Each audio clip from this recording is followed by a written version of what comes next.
Welcome to the live stream. I'm guessing nobody's in here yet, but that's okay.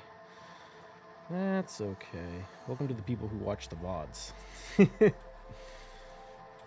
give it 1 second for everything to load before we start recording our live arena. Let me double check the audio. There we go, yeah. Very professional.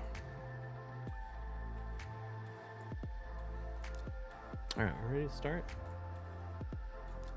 the recording.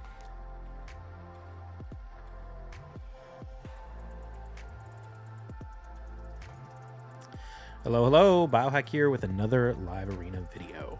Let's see, we've got some new things going on in the game. We've got this Mighty Soul summon pool thing. Kind of interesting. I find it funny that they put Kasha in there. Of course, I have the 6-star Kasha Soul now, so less excited about that. Honestly, the only champion in here I think I would really want is Georgid. I'm going to wait till tomorrow to pull this, just in case we get something for TVC. That'd be nice. For PvP, Georgia would be great. I wouldn't mind Mithrala for PvE. I wouldn't mind Newt. I wouldn't mind Michinaki. I wouldn't mind Drang. Actually, I'm not really using Drang anymore. Emic would be fine. Tormund would be fine. 6-star Artek, I guess, could be useful. That's pretty much it. Arbiter. Oh, yeah, Arbiter's in here, too. I would love Arbiter. So Arbiter and Georgia would be my top.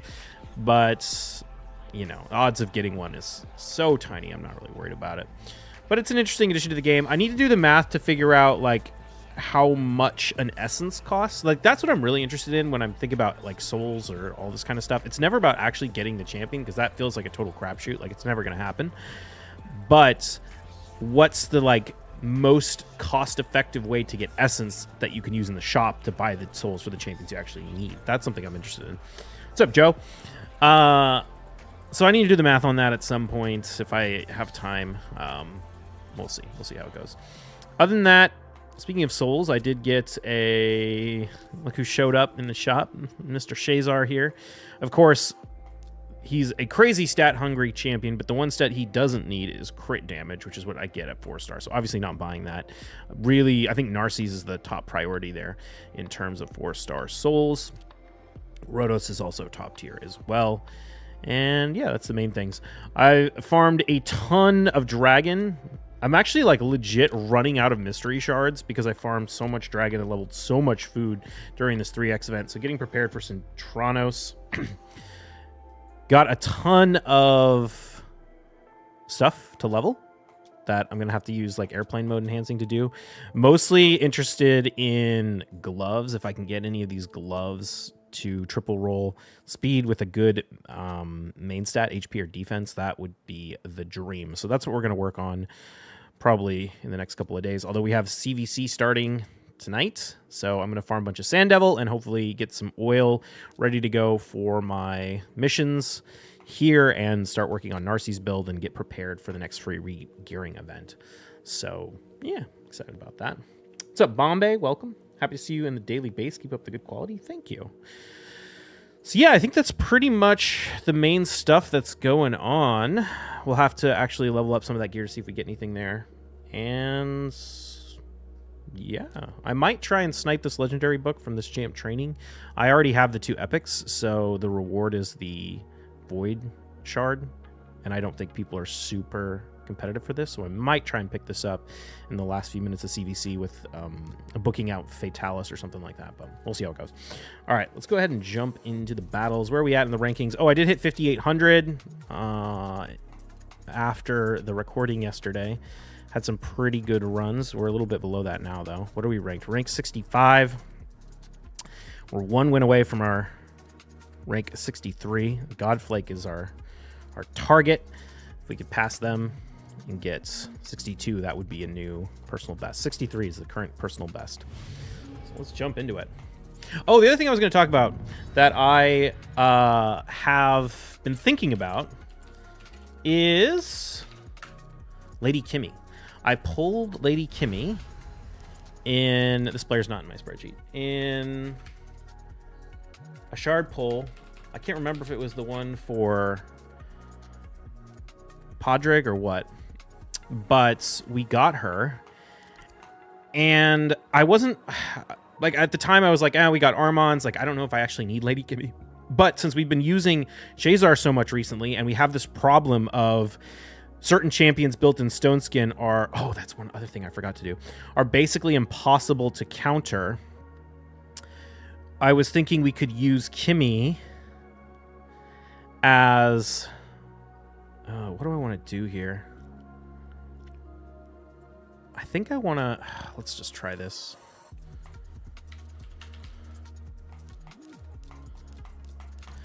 I want to use Kimmy as a, went for the ban. I knew I should have figured. Narcisse, Lazarius, Narcisse, Elva, and Cora, and who was the other one? Armons. Lady Kimmy has that buff strip on her turn meter boosting ability. I also have a quad roll supersonic. Oh wow, everyone's in. Everyone is in Stone Skin except for Narcisse.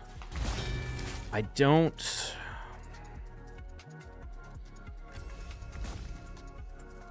Ugh, and the Elva put it on Narcisse. That sucks. I was kind of afraid of that because the Blood Gorge is so slow. Excuse me, I can't speak. So slow. I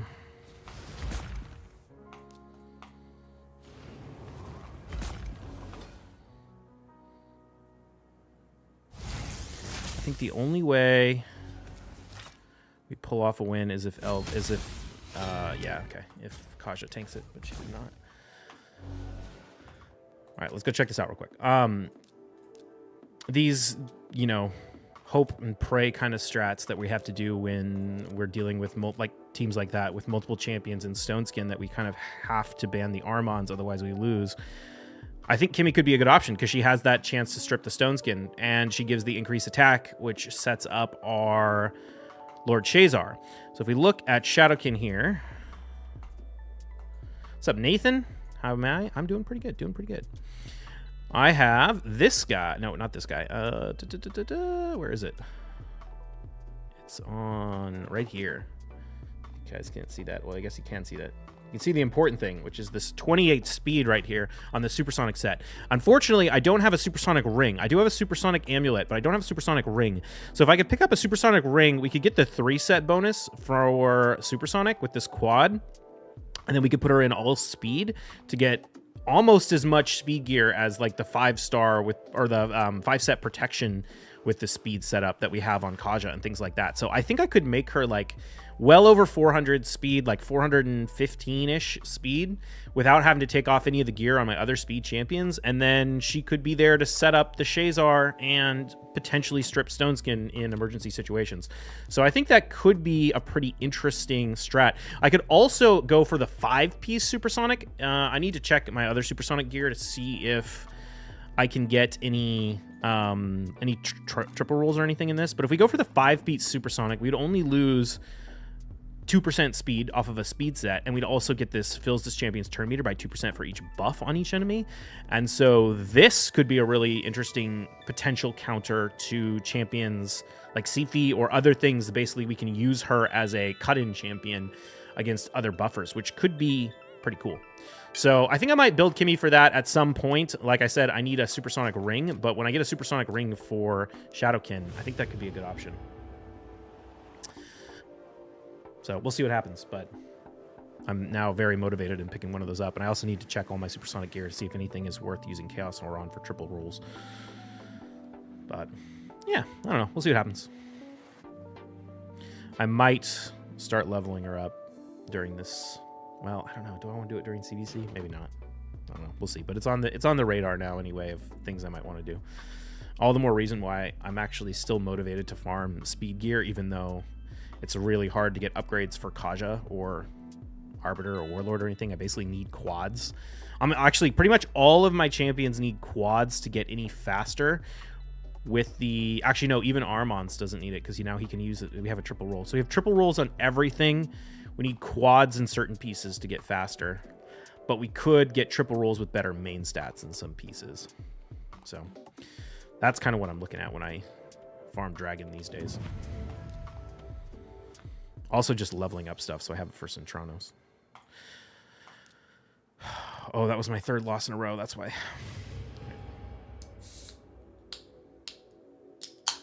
Oh, wait. There was something else I wanted to do. I'm going to change Kaja's Blessing back to Life Harvest. I've realized I need a way to deal with Narcies better, and I think the best strategy for dealing with Narcies is actually going to be to take advantage of Life Harvest to destroy all of his health. And it'll give her turn meter boost, which means she's more likely to blow through her turns before Narcies takes his turn, which can help get off that, or get that shield from the Divine speed set. Get that away. But it will also, if I have the 40% decrease from the Kaja and the 20% decrease from the Georgid, if an Ancora revives a Narcies, he's going to be missing 60% of his max health. And so he's HP based, which means that can be my strategy to counter Narcies, is just to kill him. And even if Ancora revives him and lets him nuke me, it just doesn't do anything because he has no health. So that's kind of what I'm thinking, actually, to deal with the Narcies strats. And I originally put the Polymorph Blessing to deal with Armons, but the reality is it's become very clear that you kind of like always have to ban Armons or kill him and not let him take a turn. But I just don't like Polymorph. It's not the kind of strats I run. Like, I think Polymorph makes a lot of sense when you run go second style teams.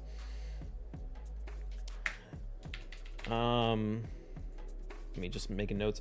Who was in... I don't know what his Armans is built in. His Elva and his Ancora were definitely in Stone Skin. So, do I want to go... We could go Lockout, actually. You have Targon. Targon? I don't even know who Targon is. Wait, is it Targon the Conjoined? The Ogryn? The Void Ogryn? You talking about the one that pairs up with Yannicka for that video that Nub Raids released earlier today? Okay, here's the question.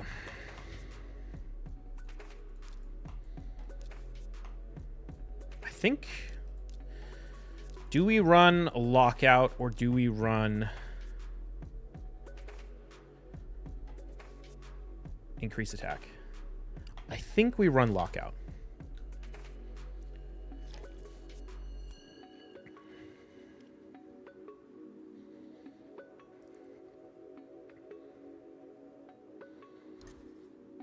Oh, shoot.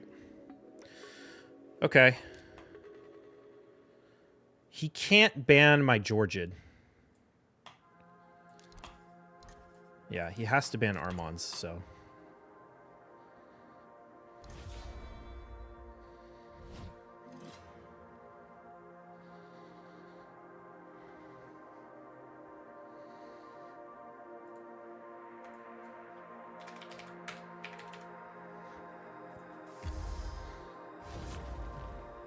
The one struggle in this fight in particular is I don't have increased attack, so hopefully Georgia procs is passive. Oh my god, you gotta be kidding. Oh, actually, no, it's gonna go on the Narcies. How are his supports so fast? Come on! Oh, the reaction in the Georgia passive. That sucks.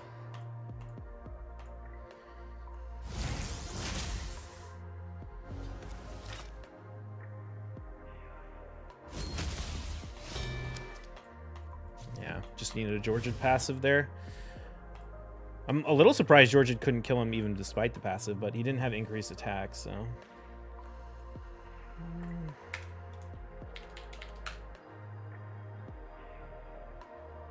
What's up, James?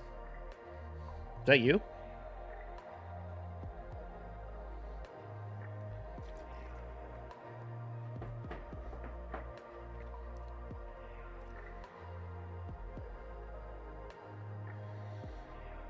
Yeah? Oh, nice. Did you change your name?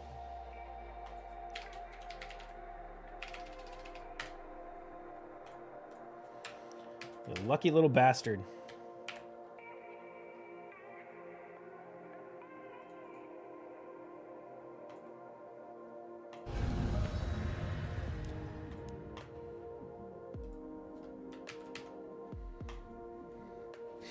If I proc the passive on the Georgia, that would have been good. Okay.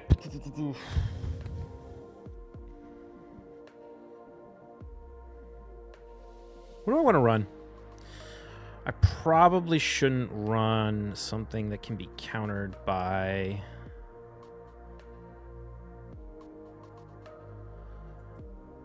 Let's just go Stultus. Something that can be countered by UDK yet. I don't know how you didn't kill the lizard. I didn't have increased attack, and I didn't proc the passive on the Georgid. I probably didn't proc Helm Smasher either. That's the thing about Georgid, is his damage is absolutely wild with how RNG dependent it is. He can hit for a bajillion, or he can hit for nothing. Because based on whether or not he gets a Helm Smasher and a... Oh, that's kind of annoying. I guess I have to ban the Yumiko. The thing is I probably... actually, you know what? I can just turn meter boost with Kaja. It doesn't matter. We got Stone Skin Lockout, Stone Skin Wukong. I think Warlord is not a great pick against Lizard, knowing that he can't be locked out unless you plan on banning him. I'm not picking Warlord for the Lizard. I'm picking Warlord for the supports so that they can't revive the Lizard. The Lizard is going to get killed by Georgid.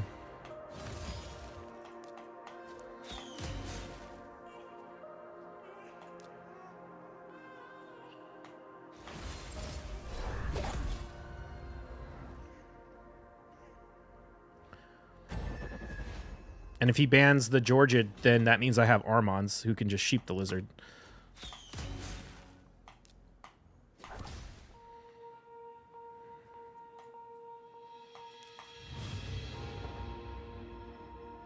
Should have used Quintus.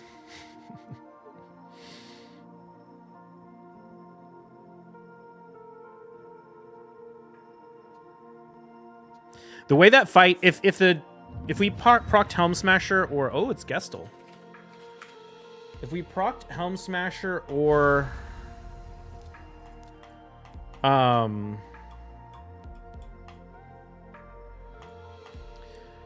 If we procced Helm Smasher or... What's the other one?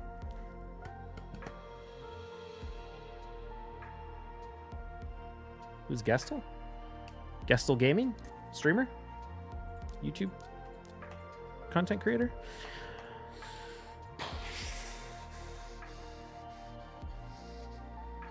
I don't want to play this.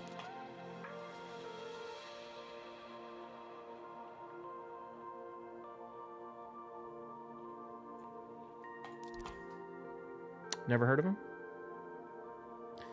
Oh, well, he's probably streaming right now. Check him out. He's a cool guy. I watch his stream. Was that a bot? No, but it was a really low rated player. They were 4,300. I mean, maybe it was a bot, but it was just... I lost too many fights in a row, so it gave me a much lower rated player. What was I talking about? Oh, yeah. Georgid RNG.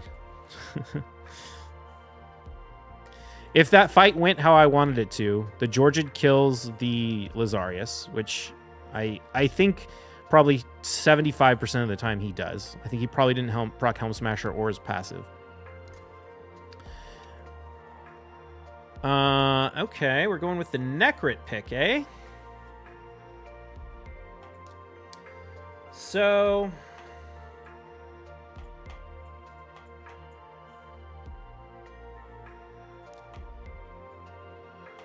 I think I want the Arbiter for the increased attack.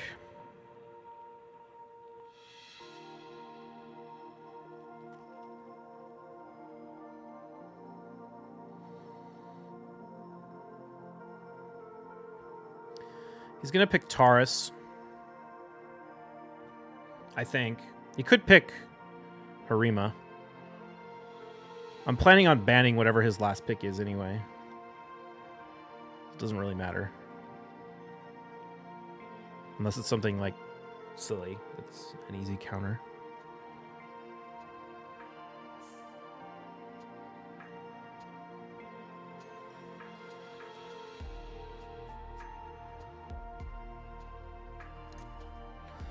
So he did go with the Gizmac.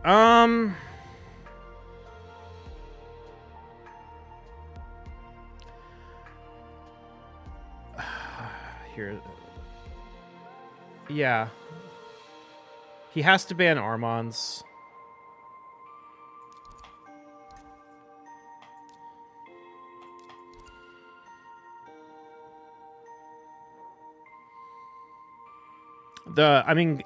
Gizmac versus Narcisse. The only reason I went with I banned the Narcisse instead of the Gizmac is because the Georgid can kill because the the Ancora will revive the Gizmac with less health. Or not less health, less turn meter.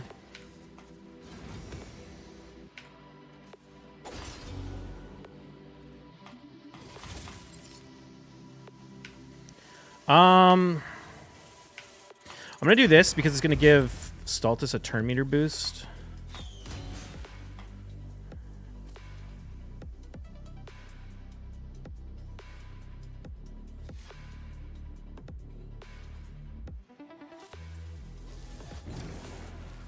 Oh, that was weird. He should have revived, I think.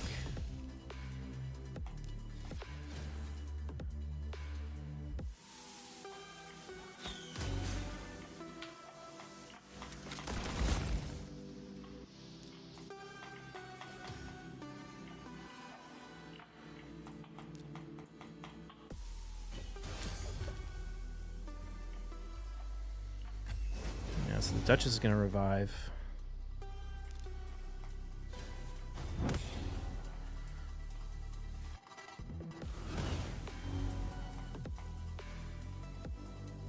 Oh, I see. That's not a terrible play, because you can protect Gizmac now.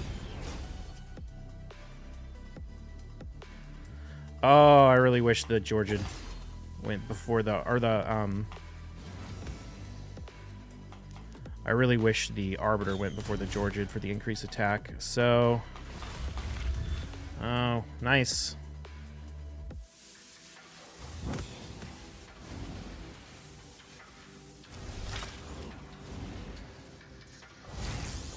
I don't know if this kills Kaja.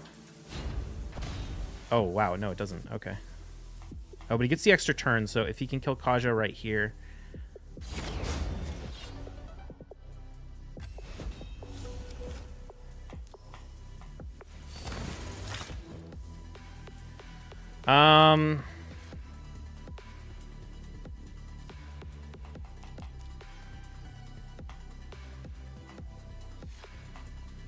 Oh, I'm taunted.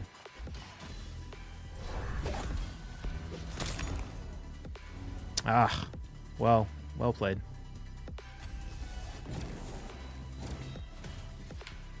And we don't even have the revive.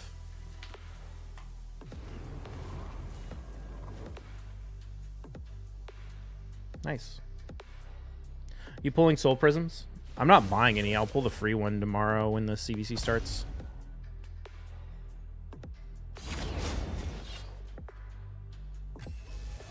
Yeah, maybe I should have banned Gizmac in hindsight. GG. Well played, Gustle. I probably should have banned Gizmac. Because then I would have killed the Narcisse and left him with no health like I was originally planning.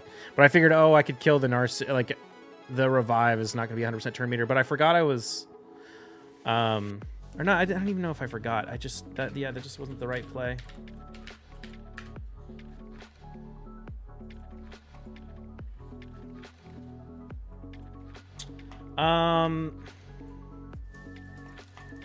This is going to be a little bit of a tough fight because this guy likes to pick... or likes to ban my Kaja.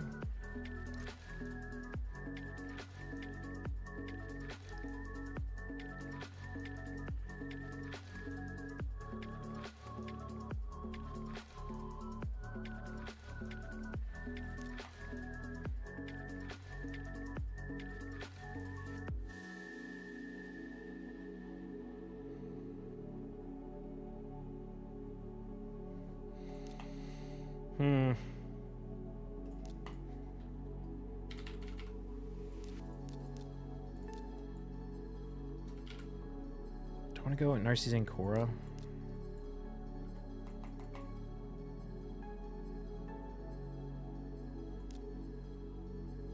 I'm gonna go Rhodos.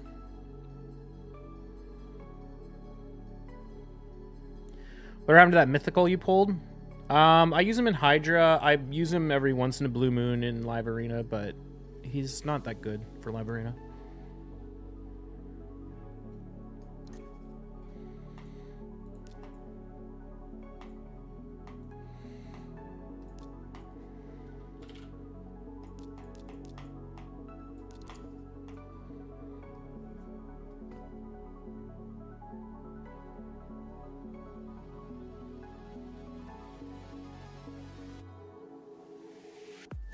Now that I think about it, I probably should have gone Kaja over Ancora because he could ban the UDK now. If I picked Kaja, he couldn't ban the UDK because then he would lose the speed race.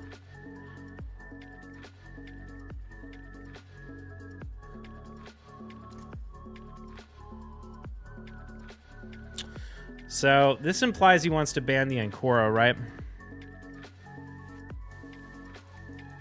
Or wants to ban the Ancora. I think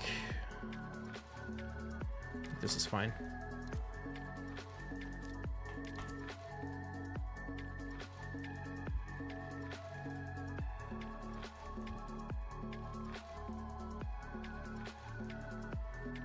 So I guess it wouldn't have mattered because he would have banned the Kaja anyway.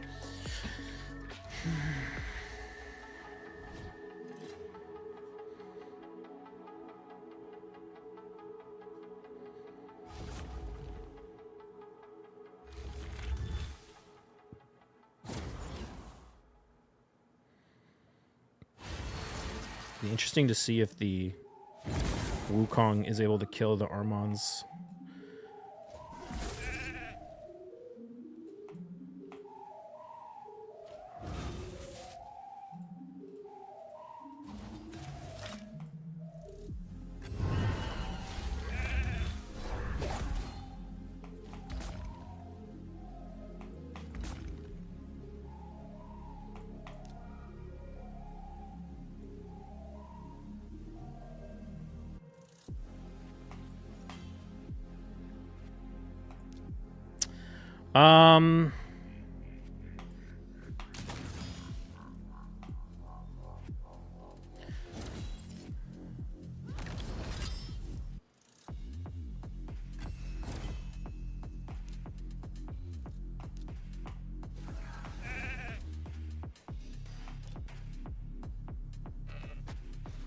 Nice.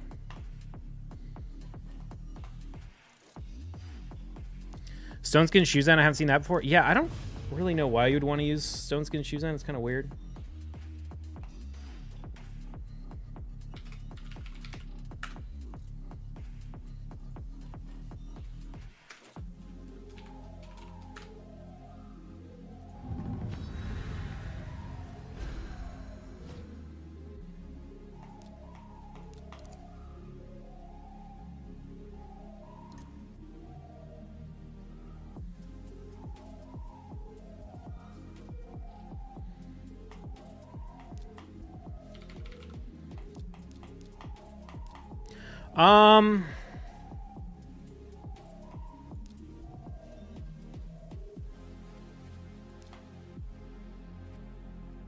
Maybe we just beat him in the speed race this time.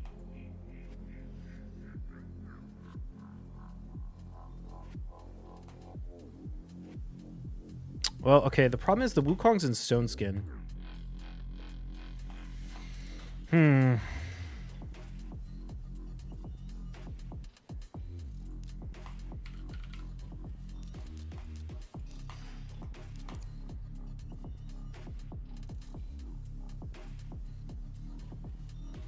You know, Lysander's fastest. If you want a ban to win the speed race, you need to buff strip.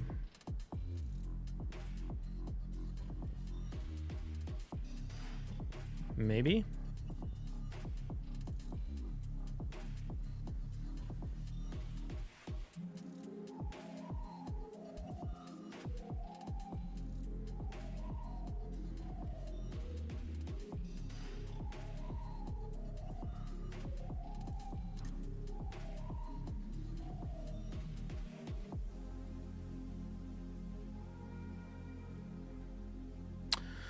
We could run... Dude, I'm almost tempted to run Ancora and Python and ban the Nishak. I'm going to do it.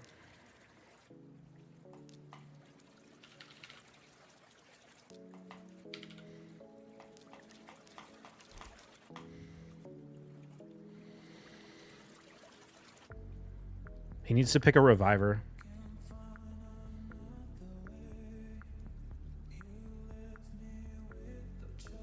I'm going the one nuker strat and just relying on the fact that Armand's is broken as fuck.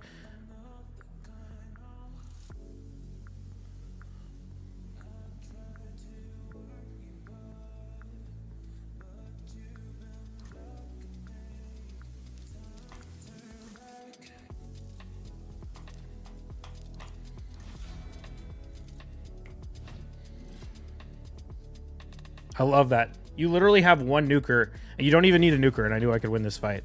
If he picked a reviver, he could have banned the Rhodos, but it still probably would have been rough. The one problem here is I do think Nishak will... Or Rhodos is faster than everyone else.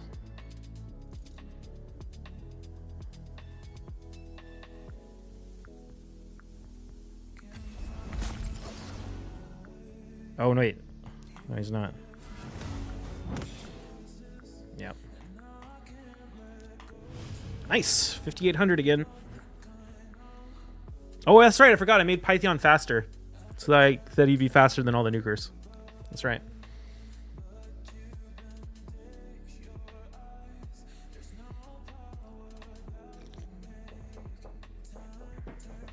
Yay! On fire YouTube. Thank you for the raid. I assume YT is YouTube. Hello, hello. Welcome to the stream. Oops. Let me check this guy again real quick. I haven't watched your channel. I'm gonna have to go give you a follow. Big one comes, second one comes.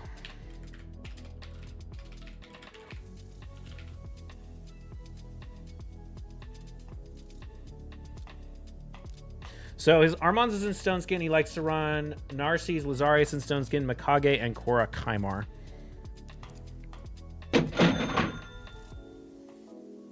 Top 100 sounds awesome. Good luck. Thank you.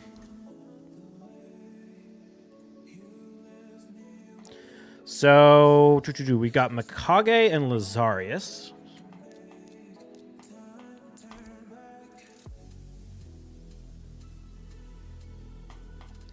This might be a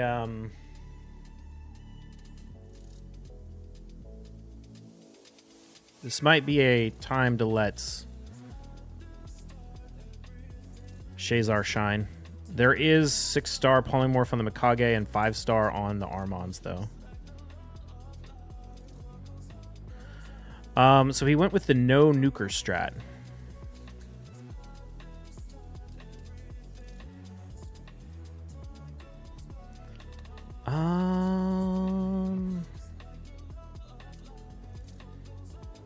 Shoot, what do I want to run? The bigger question is, who do I want to ban?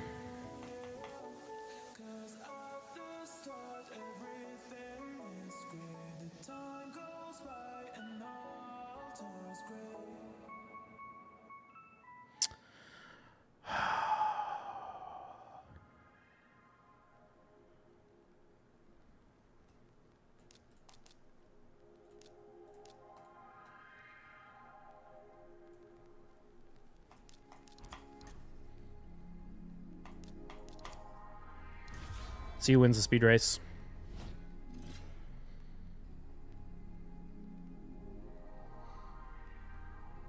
Mikage was the right ban.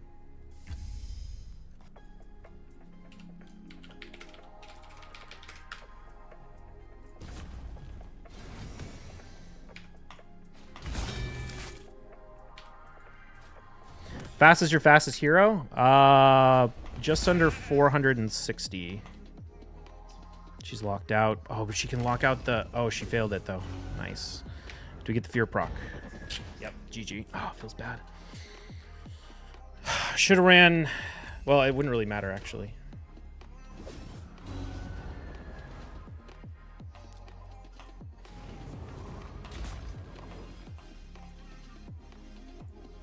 Dude, he actually procced the cardial... The cardial ally attack is what screwed us over in that fight. Isn't that bullshit?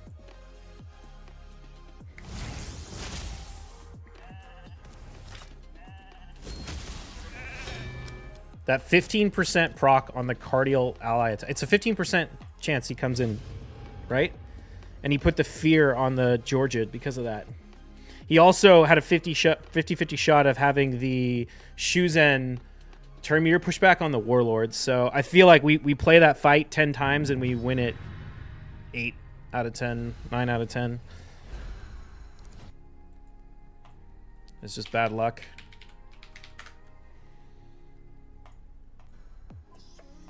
It is annoying that the Shuzen can basically win the fight. I could have maybe gone... Well, no, actually, the Mikage ban was the right ban because with the Kaja not on the team, the Mikage would be able to stun my team without the protection from Kaja. How fast is your Georgid?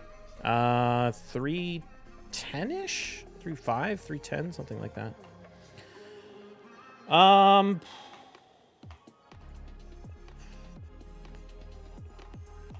Do I want to run Rhonda against this guy's? I think I'm going to...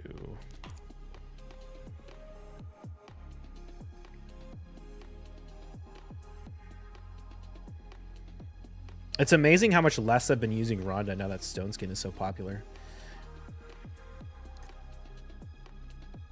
Ah, okay. So we're going to pick Narcisse and Korra.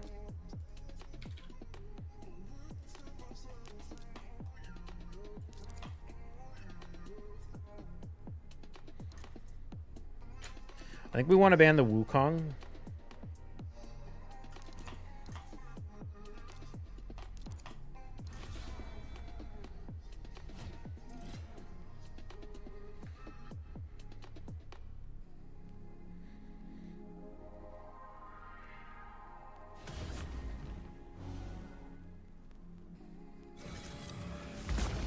Ooh, it's a pure support on the...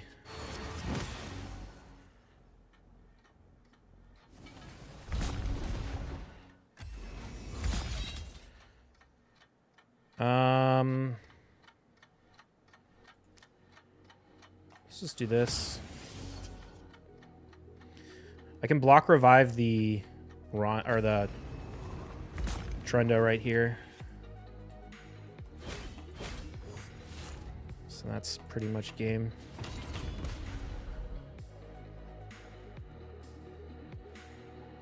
Because it's not a nuking hegemon, so he can't kill me anyway.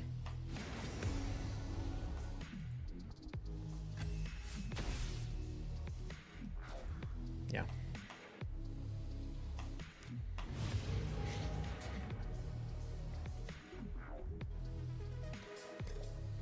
Let me make notes of all that. Arbiter and Hegemon.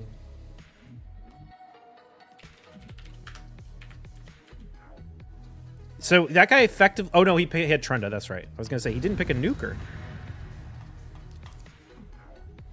Hegemon sometimes really annoying. Yeah, Hegemon is not, like... He's not a terrible champion.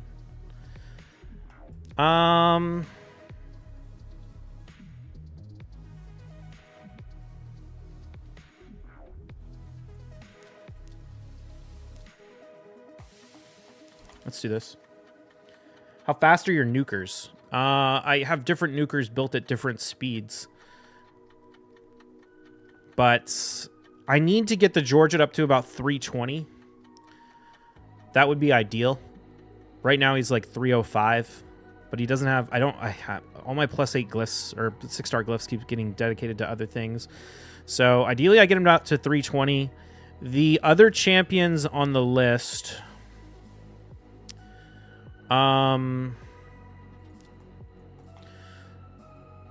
Who do I probably just want to run Rhonda, right? Yeah, we can just run Rhonda. What's his damage if he's that fast? It's decent. The thing about Georgid is his damage is incredibly dependent on... All right, let's see if I win the speed race. Is incredibly dependent on procs of his passive. Nice. I don't even think we bother using that. Let's just do this. Yeah, okay.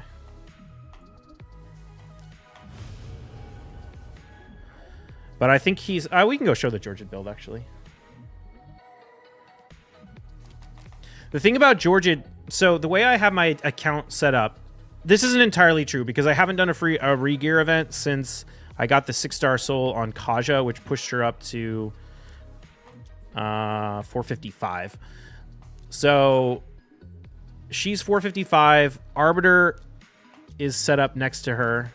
Warlord is supposed to be speed tuned with the Kaja, but again, he's too slow. I need to get a 6-star soul for him. But Arbiter goes next, and then those two are speed tuned with the Georgid, right? And this is the Georgid build. In theory, this is how it works. They're speed tuned with the Georgid. He's 7,000 attack, 284 crit damage. And the idea is Georgid kills them and then does his A2. His A2 has a 30% turn meter pushback that can't be resisted. So if you do that, then my nukers that are around like 265-ish speed should be speed tuned to go immediately after the Georgid. So most of my nukers are set... Well, I shouldn't say most, but a decent number of my nukers are set up to basically follow that pattern of like Kaja, Arbiter, Georgid, follow-up nuke. Or, in the case of Rhonda, Rhonda's faster than the Georgid, so that if they go and pick a Rhodos or a Harima, Rhonda blocks the passives on the Rhodos, takes him out, blocks the passives on the Harima, and then that lets the Georgid nuke. So that's kind of why she's built that way. And then she can also take out Wukongs, or whatever. And then I have some nukers that aren't really speed tuned at all. Stultus is in that setup. Narcisse isn't particularly speed tuned. He's just in Stone Skin. He's 250. Shazar is even faster. I want to make him like 320 speed actually, but he's 310 as well. Is it important to have nukers so fast at 300 speed? It depends on the strats you use. I run go first teams where I basically try and take my opponent out before they're able to nuke me. And so, yes, if I run my nukers any slower than they run, then like if they have a Yumiko on the team, it's going to cut in before my nuker and lock me out. Even if I win the speed race with my supports, my nuker has to be speed tuned so that they can't get cut in on. But if you run, teams with like Bolster and Sifi or Bolster and Duchess and Necrit and like that kind of stuff, then no, your nukers don't need to be fast. And in fact, or if you run your nukers in one piece Stone Skin, one piece ignored defense. Okay, so we've got Rice here. He's got Taurus, Siegfried, Sifi, Armans, and Korra.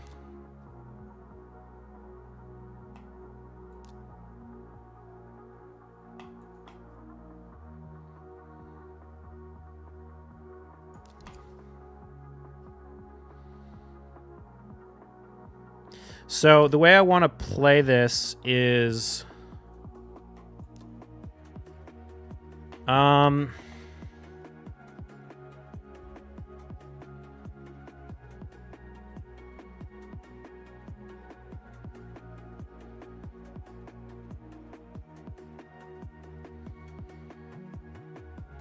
shoot. Who do we want to pick?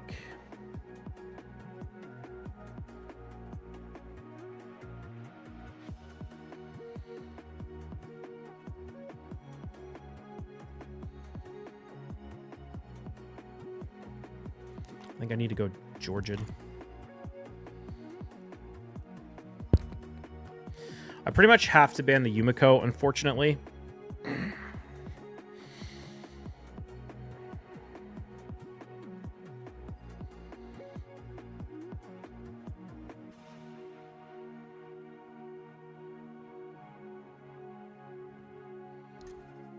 Yeah, I went with Siegfried and Taurus.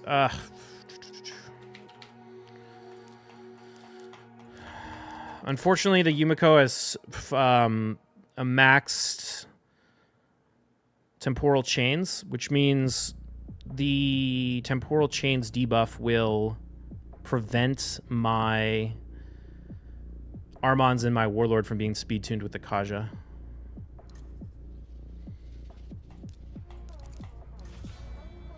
So the big question in this fight is going to be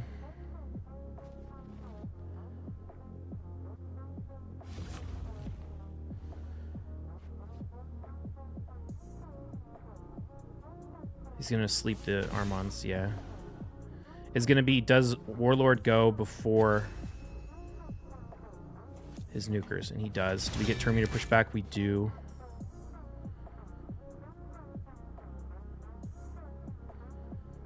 So I think we want to do... Oh, that's a bummer.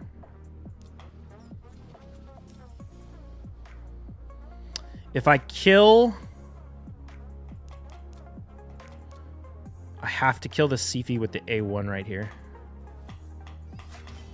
Okay, we get that.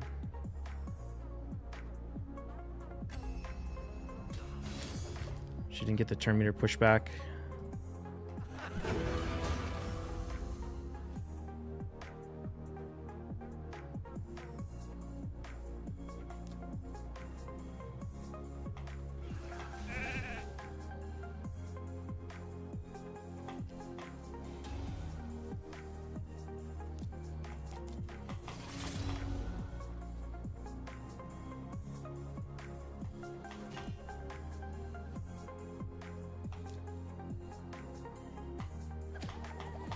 I need to get this Taurus taken out quickly. Well, that's annoying. How did he pop out of the sheep and do that?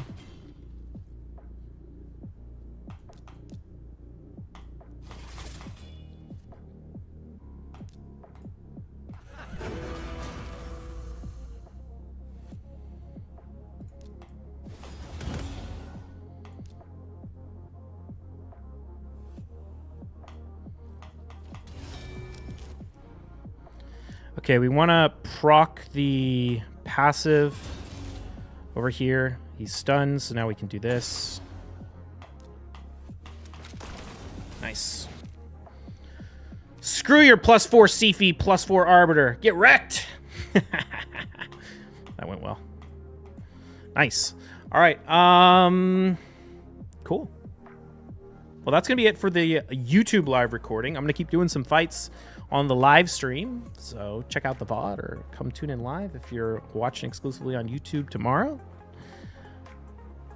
Good stuff. Pretty good fights. How did we do today? We got 1, 2, 3, 4, 5, 6. Dude, I'm so happy with this win. I feel like this win was a pure, like, there were some strats that had to go into that win.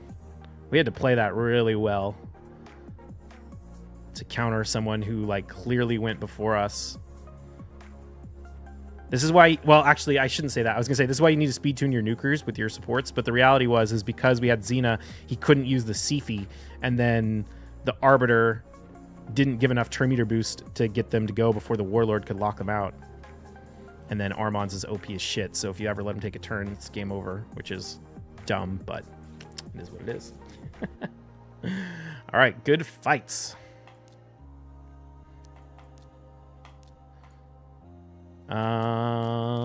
Anything else to talk about before we end the live or the recording? I think that's it. I'll see you in the next one. Cheers.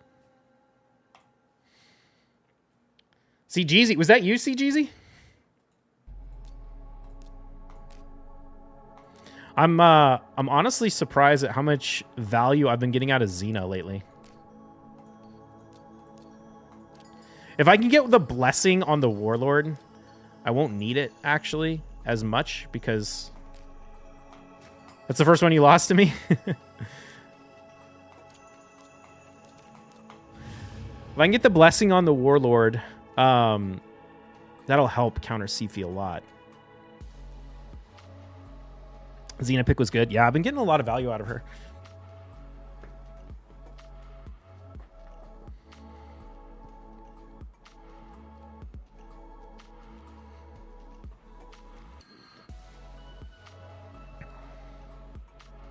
Honestly, though, I wonder what would have happened if you had just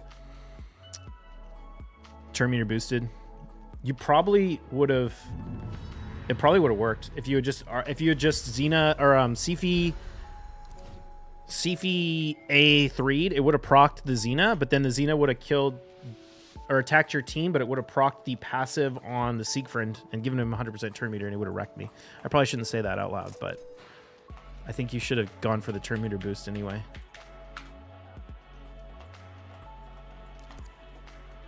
I should have used Narses in that fight instead of Georgian in hindsight to prevent that.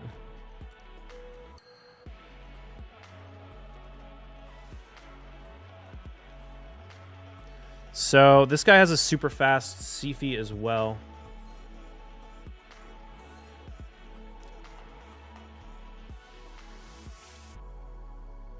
Don't give your opponents the tips. Oh, shit. There's kind of no way. We're going to have to... He's got a Galathier and a bunch of other shit. How can I possibly win this?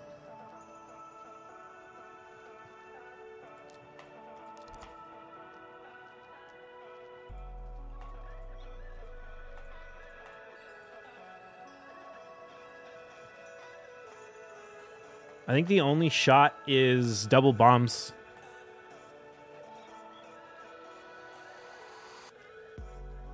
Well, no, maybe. I don't know. We'll see. We'll see how this goes. Okay, he goes with the Galathier. What could we do?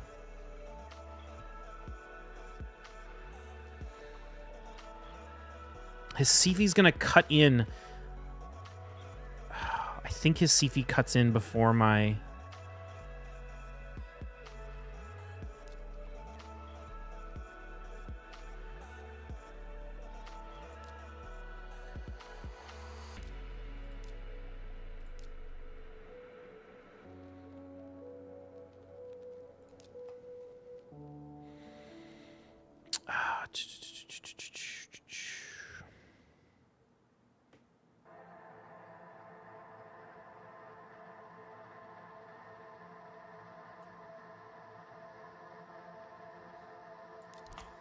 We'll see. Galathier's broken. Yeah, I know he has Galathier and Stonson Galathier in here, so that's kind of the problem. That's what I'm saying. Like, there's just nothing I can really do against a Galathier like this. The other problem is, Rhodos is a terrible pick. Oh, it's got a 6-star timely intervention though.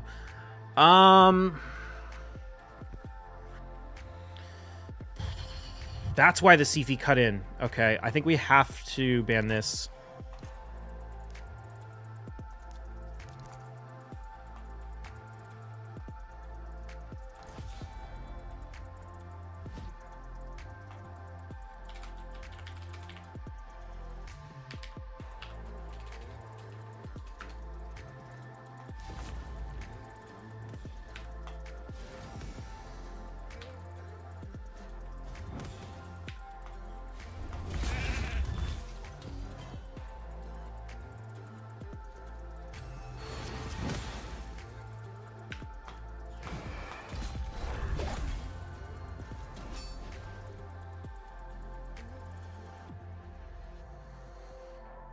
On an iPad, how do you counter Valk? Valk? Which Valk are we talking about? Yeah, we need to not get polymorphed.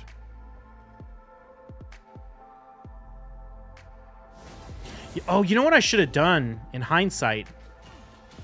I don't know if it would have worked. GG. God, Galathier's so dumb, man. He's so dumb. You literally can't kill him. If he's in Stone Skin, the only way to kill him is bombs, and he has so much resistance. What I could have done... is maybe go with the Xena pick.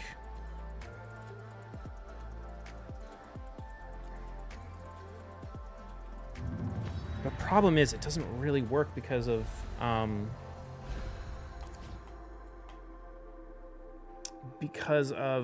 Harima shutting down Georgid.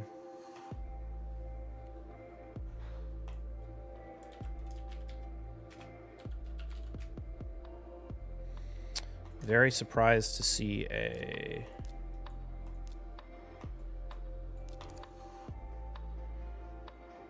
Crixia opening instead of a Armon's opening.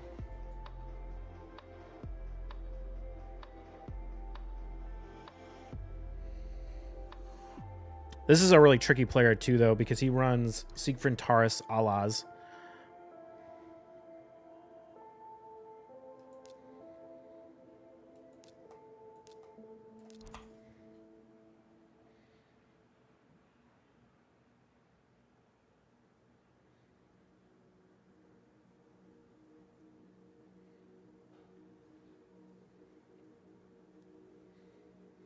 You got a lot of mythicals?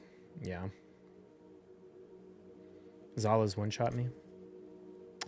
UDK, that's a good pick.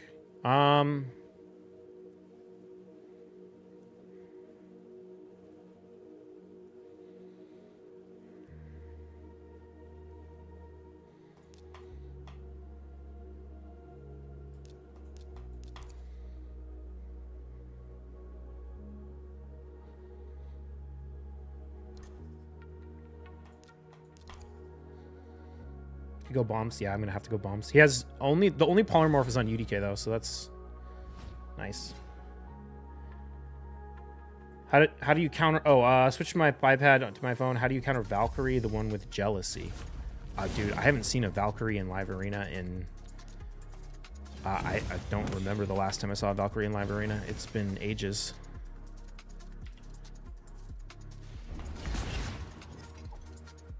We got the. Oh, come on, Gizmac, really? Dude. I guess it doesn't actually matter because I'm going to die to the Siegfried anyway. Shoot. Didn't think about that. GG. I guess I lost that fight when we didn't land the bombs on Gizmac. If I landed the bombs on Gizmac, I think we're fine.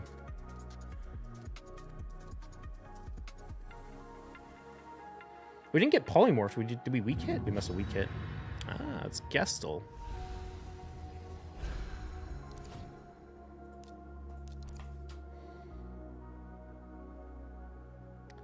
Thoughts on Kaja in Supersonic? I think Supersonic can work. It just depends on what your gear is. The best build for the best option is the fast one with... Do I want Georgid here? Yeah, I do. I think. If you wouldn't have used the AoE, you would have killed Siegfried because bombs ignores passive. Yeah, but then I would have died to Gizmac because Gizmac didn't have any bombs on him. Oh, I guess I could have A1'd the Gizmac. That's what I should have done. I don't know what I was thinking. Why didn't I just A1? It wouldn't have made... I still would have lost because I wouldn't have killed him, but that would have been way smarter. I don't know why I don't know what I was thinking. I kind of forgot about Siegfried in the moment, and I was like, oh, shit.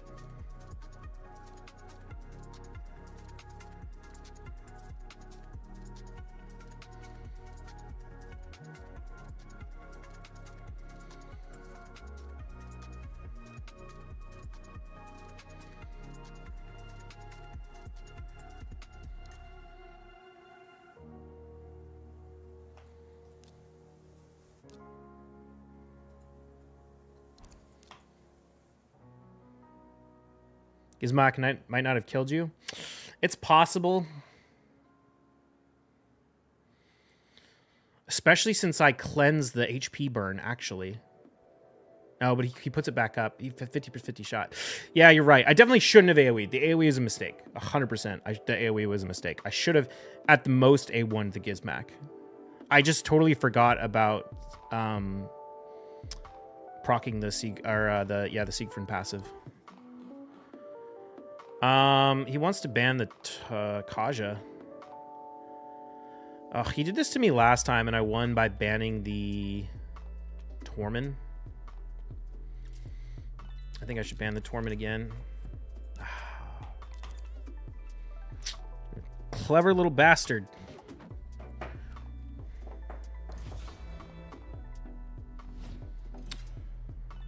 He's throwing me for a loop.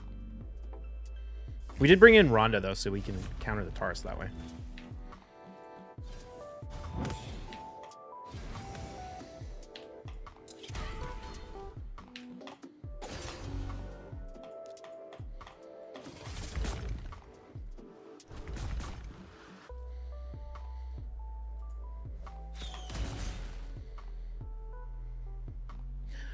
I am from the good old US of A. All right, let's see what he does.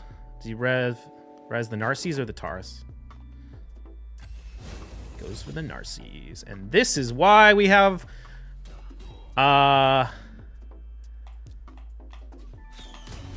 This is why we put... That's annoying. This is why we put that blessing back on Kaja. Look at that.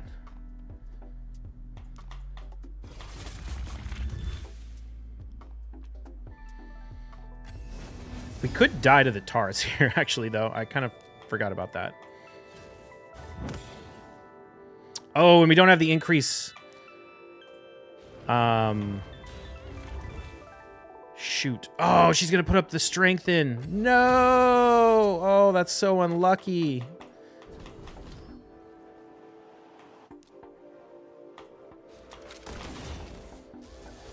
Ugh. Well played, Gestel. Well played, you lucky bastard. I messed that up so bad. I should have saved... I should have saved the... Rhonda A2... Or the Rhonda, A3 for after the Duchess revive. Well played. Well played. Also, we had bad luck. If we got to go before the Ancora put up the strength in with the Georgid, I think we might have been in a better spot.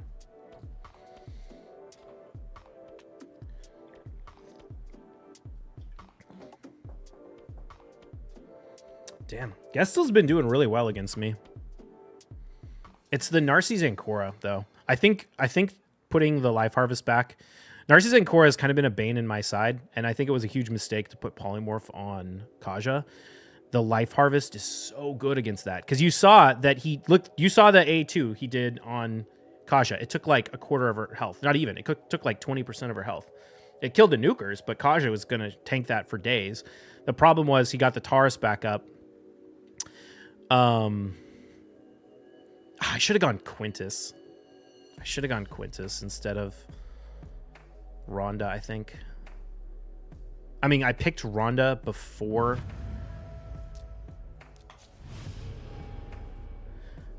But 6-star Life Harvest is underplayed. Life Harvest at all levels is underplayed. It's one of my favorite blessings.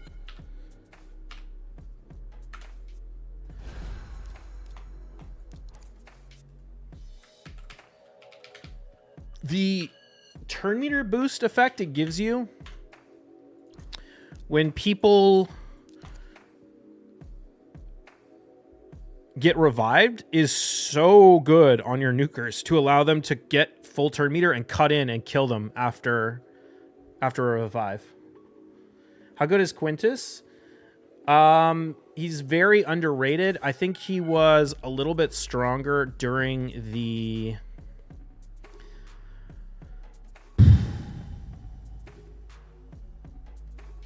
What do we want to play on this one? I kind of want to ban the Sifi.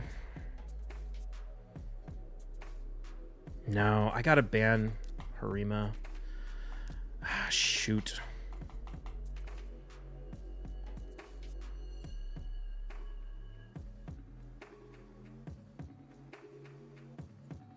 No, let's ban the Sifi. The question in this fight is going to be how fast are his nukers? Are they fast enough to go before Georgian?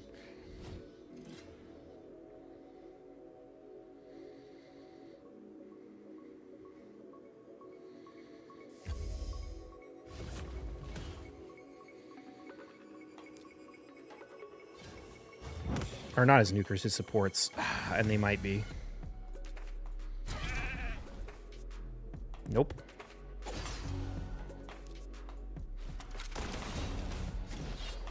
Okay, we still have to deal with the Wukong, which is super annoying.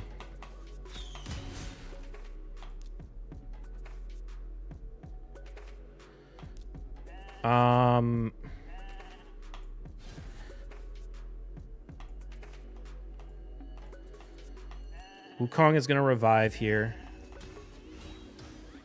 That's nice. We hopefully can turn meter push him back. Oh, or just kill him. Jesus. Kaja, nuking Kaja, taking him down.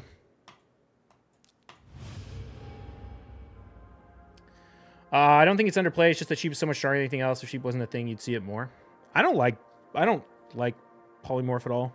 I have almost no champions in polymorph. I think it's good for go second, but it's not good in go first. I mean, not that it's not good. It's just, I don't know. The way I play, polymorph is not really a huge component.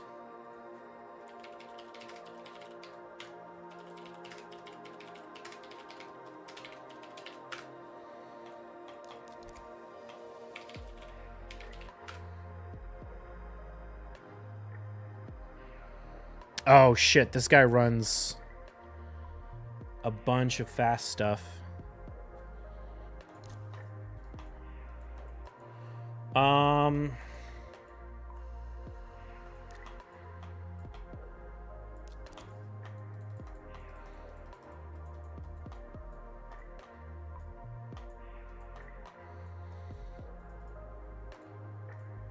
Let's see if he runs the Arbias. If he runs the Arbias, I'm kind of screwed. Oh, no, he didn't.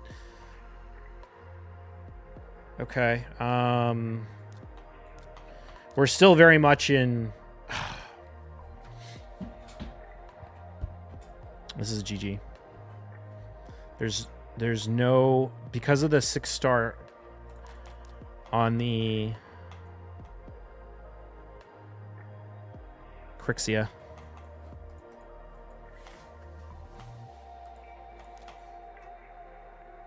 Let's hope for the best.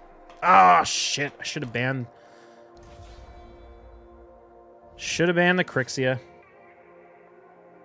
Do you think the game is better without polymorph? No. I think polymorph should be significantly nerfed, but if it didn't exist at all, I think it would be really bad. All right, hopefully we can turn meter push back the Crixia. We do.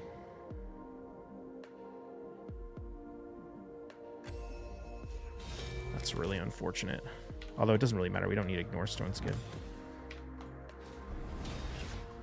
Jesus, we weak hit everyone. Oh, fucking A, man. Really? And the one skill we couldn't afford to get locked out got locked out.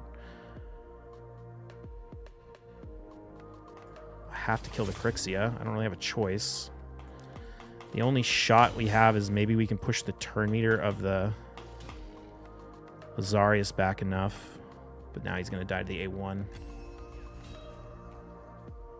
Dude, we weak hit... Really? We weak hit all of those guys? We only had to not weak hit one and we would have been okay.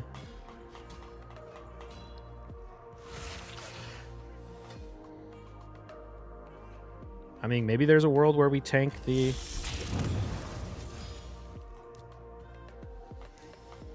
was kind of a weird choice, if I'm being honest. I don't really understand what that was about.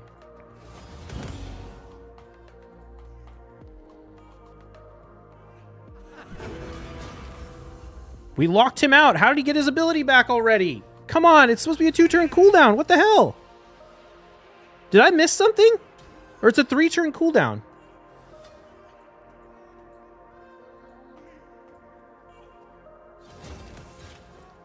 Is this like a support Lazarius or something? I think we just leave this one. Yeah, a lot of... I don't know how he got that ability back. Did I miss something there?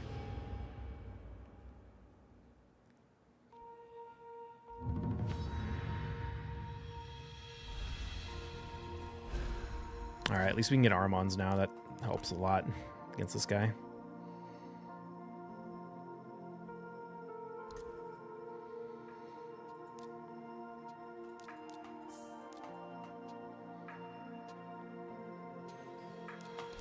So we know that the Lazarius is not in Stone Skin.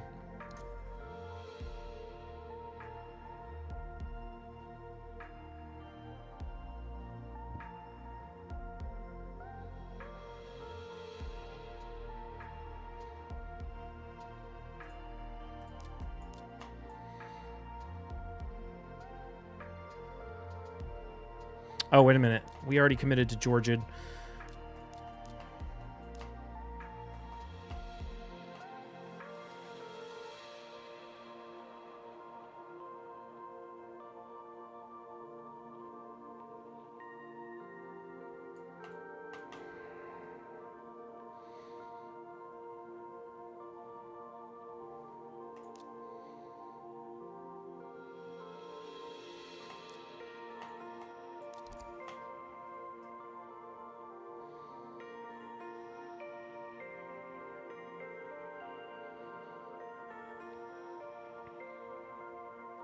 So we have to ban Crixia.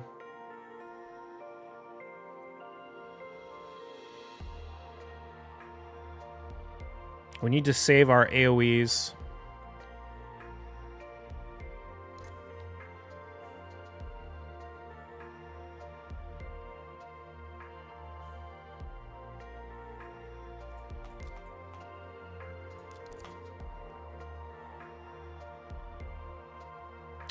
I keep forgetting it's timely intervention. That was a weird ban. Why would you leave Armons?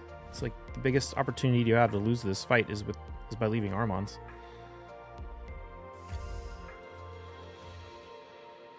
Oh, Galathir's not in Stone Skin?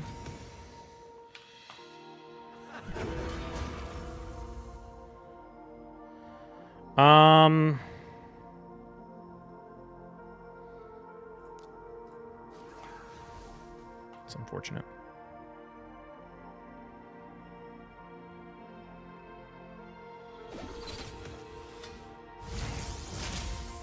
Okay, he's gonna go for the stun. The thing is...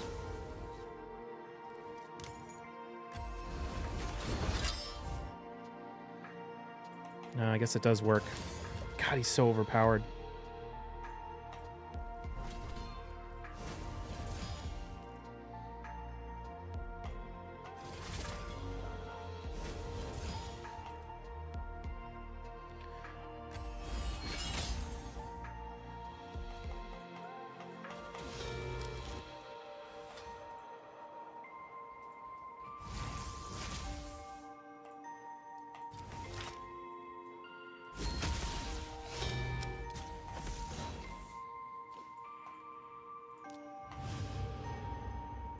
So cancer, man. It's so stupid.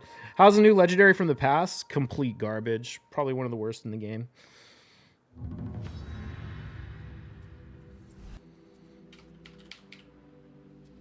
The Crixia ban, or the Kaja ban was pretty good there.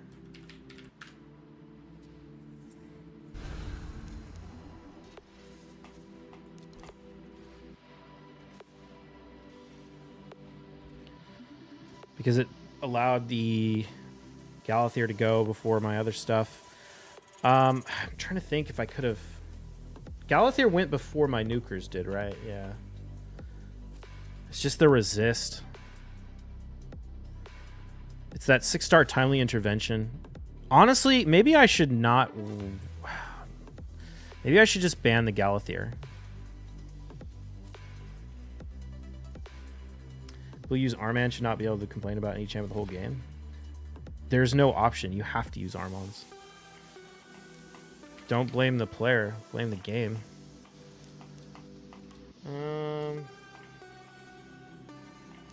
Now let's just go Xena.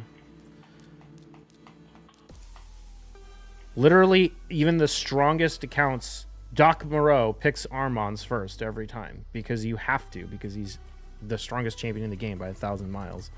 Everyone who's not brain dead uses Armons. There isn't another choice.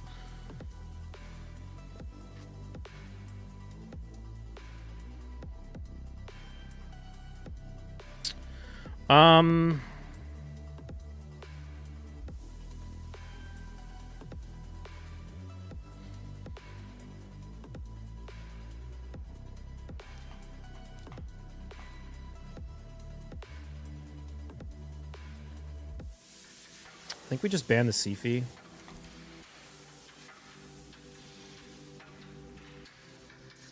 Might have been a mistake, actually.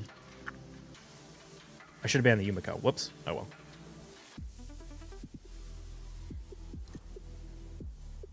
Yeah, that's kind of what I thought he was going to do. The thing about that play, though, is Warlord and Xena are in Stone Skin. So he's going to get locked out.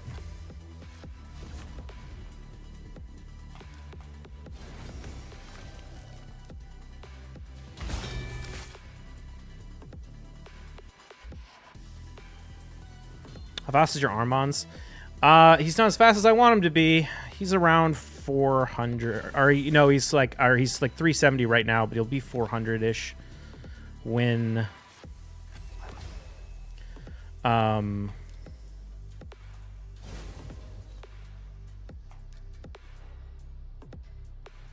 see if we can get the Tormund pushback. Yeah, there we go. Nice.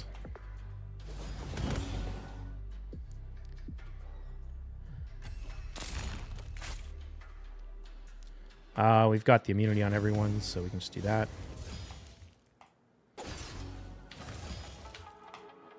Ooh, that Life Harvest could have actually wrecked me right there. We got the turn meter boost. Could have ended up getting frozen again. Forgot about that on Tormund. Don't complain about other champs. I will complain about other champs. That's a stupid as fuck argument. What are you talking about?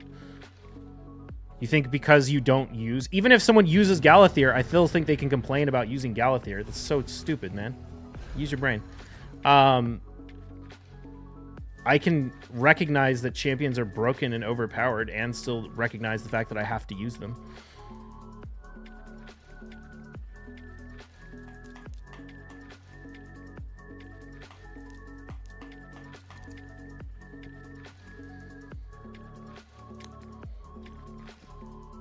Here's that 353. Yeah, I mean, ideally, I'd like to have my Armons like over 400. The problem is a little bit of a need for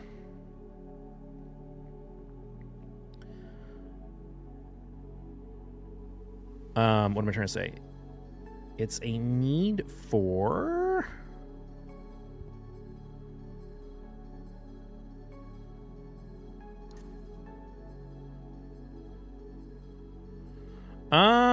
ooh,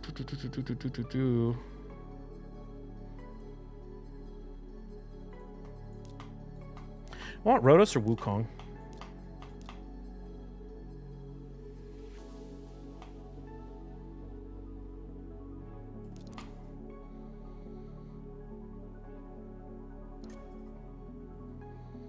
Warlord, interesting.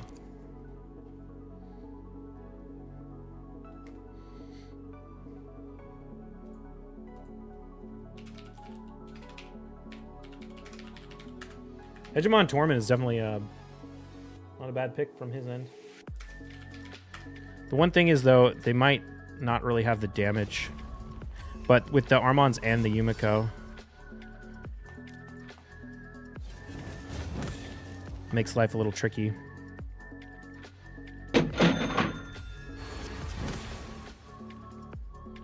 Ooh, yeah, no, that was not the play, my man.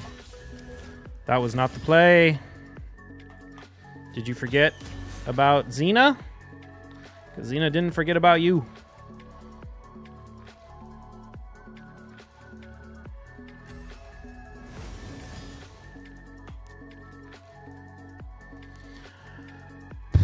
You know what? I think we take out the Yumiko just to avoid the lockout. Yeah.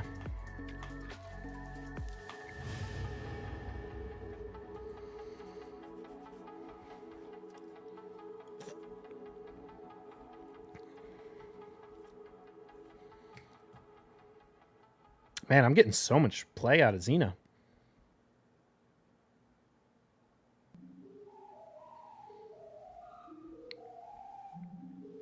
I can't remember if I answered your question if I'll buy the Prism Jewels Siren, but the answer is no. I'll use Quintus if we match. You shouldn't use Quintus against me. You should use Quintus against Taurus. You should use Quintus against Siegfried. You should use Quintus against Rhodos. You should use Quintus against Harima. You shouldn't use Quintus against me.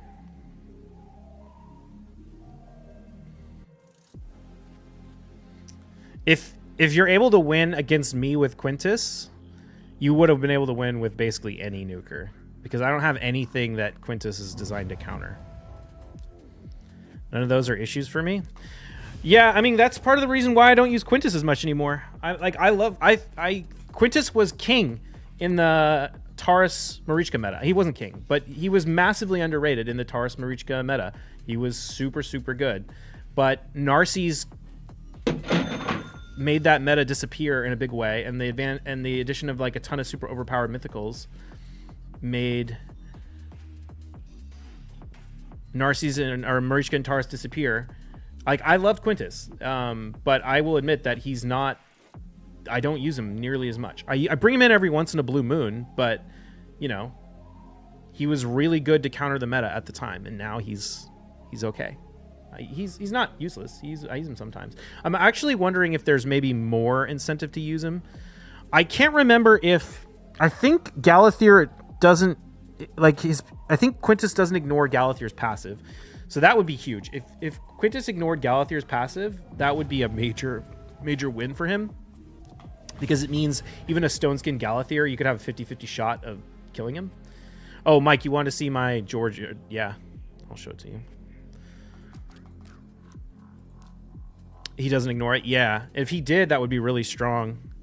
I mean, I think there might be fights where I'm like, okay, I'm just gonna have to throw Quintus and pray and hope he strips the Stone Skin and blocks the passive. Like a Stone Skin Siegfried, you kind of either need to have like Harima UDK, but if you're already like deep into the fight and they pick a Stone Skin Siegfried, my only option might be to just Quintus and pray.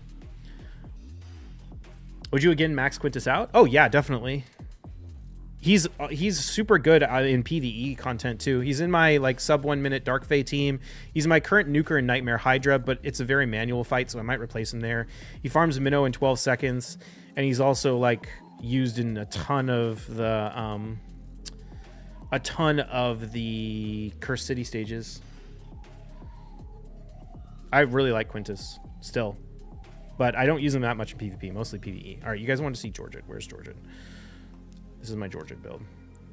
The Georgette is not fast enough right now. I need to get like 15 more speed on him, but he's about 7,000 attack, 2,800 defense. Stone Skin ruined the game. I don't know if I agree with that. I think Stone Skin's decent. Can't figure out if I want to build my Georgette with more speed. Stone Skin save PvP. Yeah, I mean, it's the same thing as pre-Stone Skin was an RB race and that's it. Yeah. Sheep ruined the game before Stone Skin, then Armand's. Stone Skin came out long before Sheep did, but I think Stone Skin is good, but I think when you combine it with passives like Siegfrieds and passives like Galathirs, it becomes too strong because you can't kill them even if you can get through the Stone Skin. I think bombs shouldn't proc Polymorph. That would make a big difference. I think Stone Skin is good. Honestly, I think the game, like as much as everyone QQs, I think Classic Arena is and has always been complete trash, as far as I'm concerned. Like, I'm saying my opinion here, obviously. I know some people might like it, but I have always considered Classic Arena to be a complete joke, complete trash game mode, nothing interesting going on there at all. Live Arena is the best content they ever put in the game. Live Arena is... Nacho Plays, thank you for the follow. Live Arena is in a pretty good state overall. I do think there's a lot of interesting strategies there and a lot of stuff going on. I think a lot of people have to be retrained on how to think about Live Arena, because what do I want to do with this Wukong? Do I want to go Foley? I don't know this guy at all.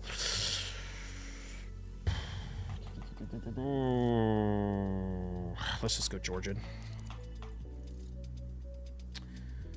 Nobody cares about G5. Great helmet medals are pointless. Well, I'm talking more about like plat finishes for bragging rights than like actual rewards. I don't care about the rewards for Live Arena. I care about how fun it is. And I do think the game is in a lot more interesting state today than it was in the past, where there's actual strategy and builds and play and counterplay, as opposed to just like whoever goes first wins. But that being said, it's super, super RNG based now. And Armon's made it even more RNG based. I think the balance of the game, like right before Armon's came into the game, was probably the most interesting. You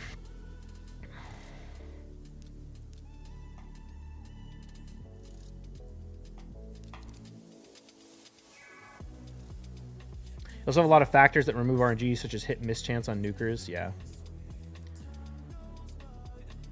First, I hate Library, now I love it. With Armon's first pick is 2 OP. Yeah, Armon's really made the first pick too strong.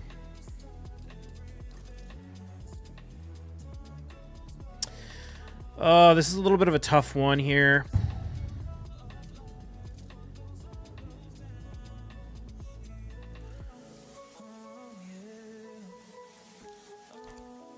If he bans the Kaja... Okay, he didn't ban the Kaja. I was going to say, if he bans the Kaja, we're going to be in trouble.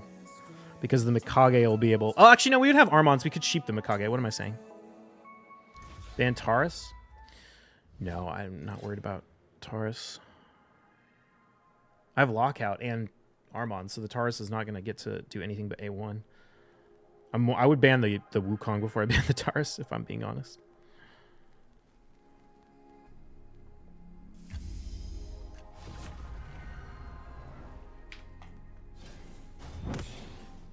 Oh, shoot. Mikage is actually a little bit slow.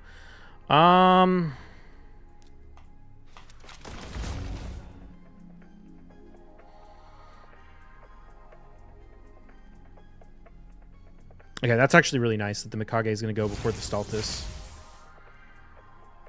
She can stun the Georgid, but that's it. And the Stultus. Not Stultus, the Warlord. The Wukong is actually the biggest threat in this fight, I think.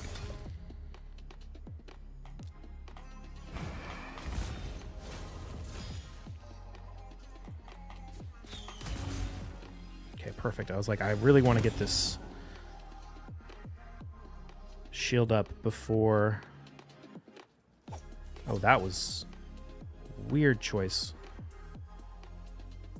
Why are they going for the Kaja?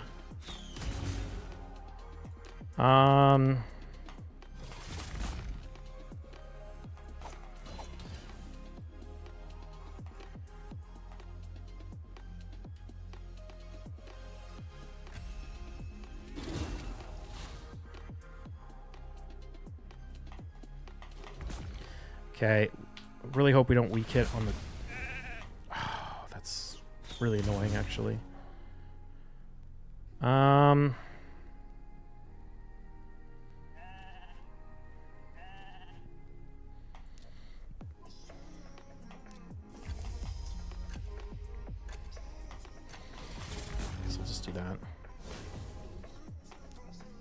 Okay, we should be fine, actually. The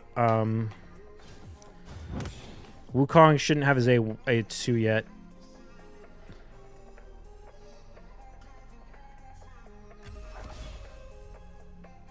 I don't understand the drama with Armons because we all have him, most of us. In Live Arena, only one person, if you're in gold or above, only one person can pick him, which means whoever gets him first is at a massive advantage over everyone else.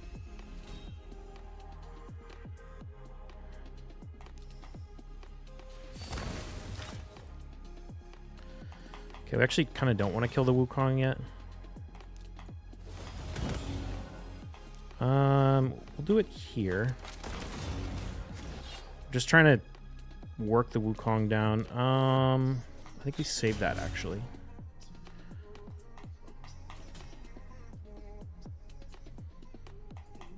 Okay, this will be good.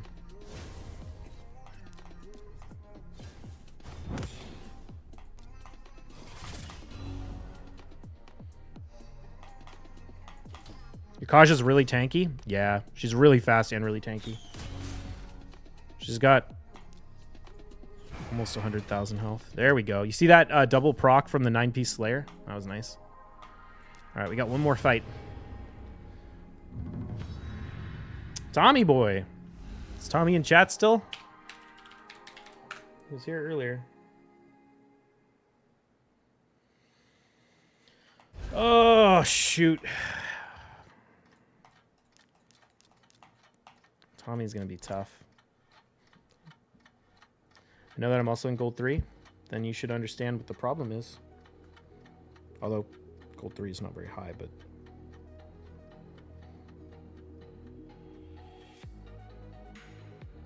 Slayer set deal the same damage as the first hit. It's not identical, but it's like the same in the sense that it's basically like using the ability twice, I think. Actually, I might use like the average or something. I can't remember exactly.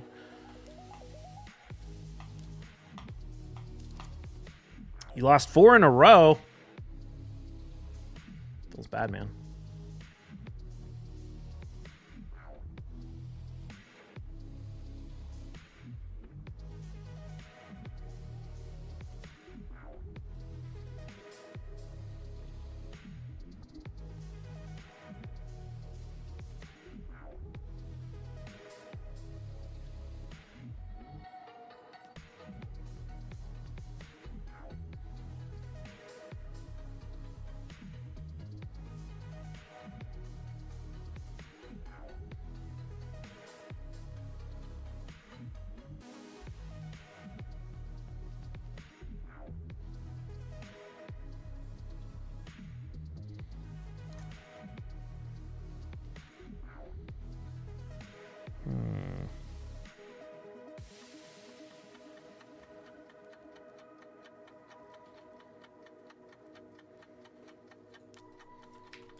This is a tough one. This is a tough one. Oh, Garrow. Interesting.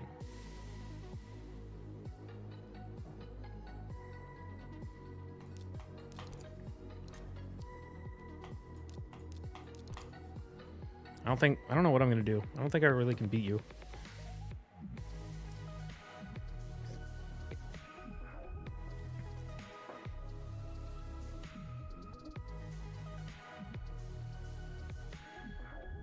Oh no, he's going to get to know. I should have waited till the last second to pick my ban. Now he's going to know who I'm going to ban first. So he knows who to ban. Shit!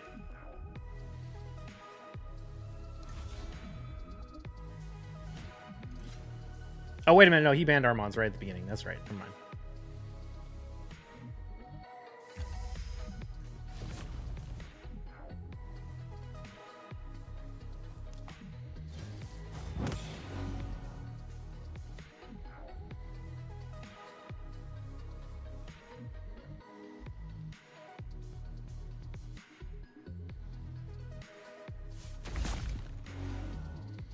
Started in March. I play every day in live arena.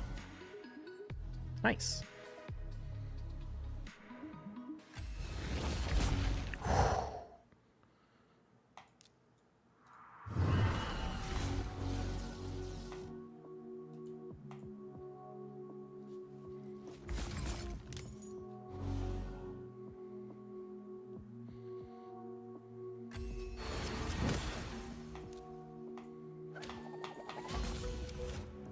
Ooh, I don't know if that was the play.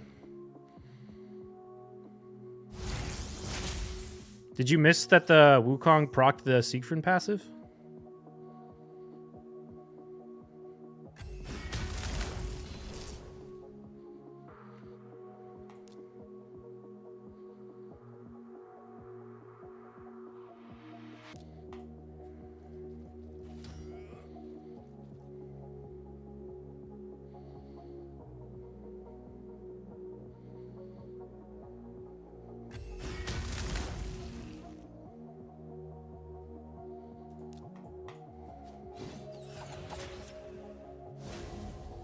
Bummer. I don't know how I'm supposed to, Oh, wait a minute. Okay, here we go. No! Wukong, you need to revive. Damn it. Oh, wait. Oh, is she going to kill me? Nope. There we go. That's what we needed. Oh, well played, Tommy. Well played. I did not think I was going to win that. Yeah, the Wukong proc the Siegfried passive and put up the block debuffs. Or did he steal it? I don't know what he did. But the Siegfried passive definitely procced, which then let Xena kill him. GG, good fight. Need books and Garrel. Yeah. I was like a little nervous that it was never going to sync. Like, I needed the Wukong to revive on the UDK's team, or turn. But the UDK is so slow that I was like, man, is he ever actually going to get a turn where the Wukong can revive? But then it happens, so it's good. Oh, we're one win away from passing Godflake and being ranked 62. How we do today? In that second set, we got 1, 2, 3, 4, 5, 50-50. All right. Okay. I'm going to go play some BDO. Put raid on the side screen. Although, is there anything? I don't really want to do anything in raid. I need to wait for CVC to do it. Oh, shoot. I forgot to run Clan Boss before we did the arena.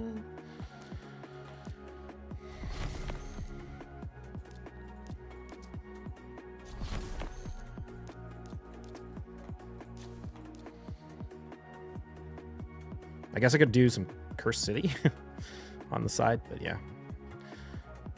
Happy to continue to chat about raid, but we're gonna go do our dual stream.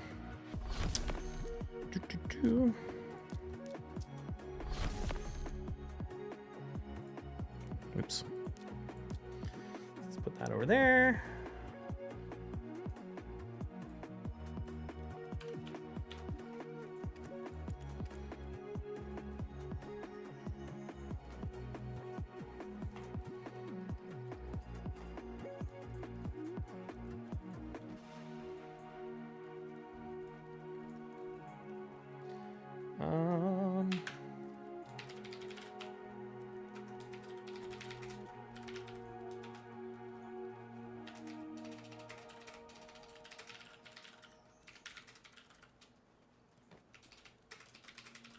Let's update the title.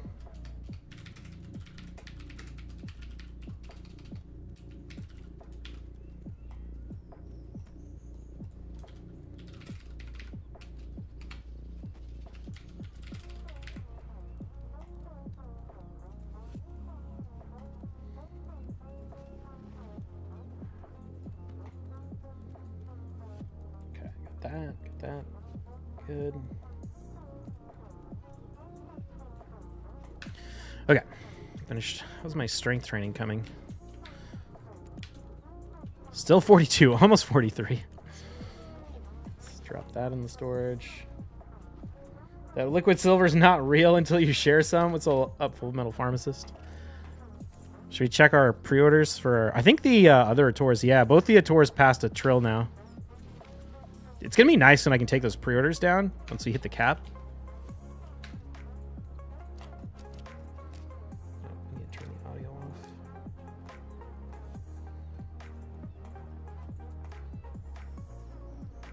Did my Fatalis finish his masteries? Or does he need one more? Yeah, he needs one more. It's going to dump my energy on Minnow.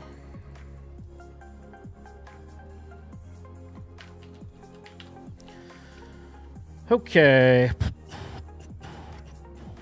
Let's go do Pit of Undying. That's the first thing we got to do. I was still thriving? Yeah. Enhancing is so ripped, though.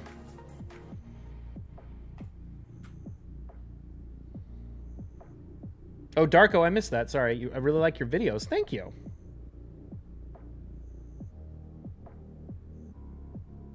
Didn't notice live over. Oh, yeah, the... Sorry. I missed some stuff in chat.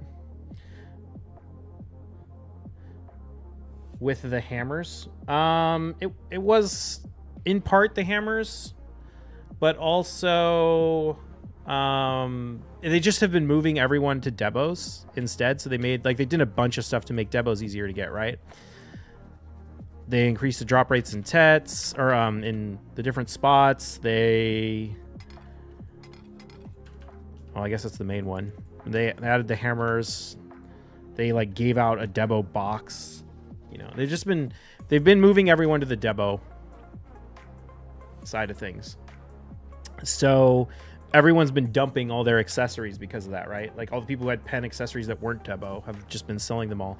So all the pen accessories are super cheap. Like, I don't know if you just saw that, but the pen ogre or the pen Leighton just went up for 42 bill, right? That's half of what it was worth a few months ago.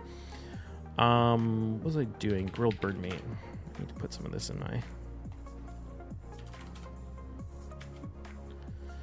So it's just impossible to enhance. They also added the Jatina. That was another thing. They added the Jatina ring to the game, a second Jatina ring. And so obviously that's caused a bunch of people to sell off their old rings. Finally got Fatalis mastered. Nice.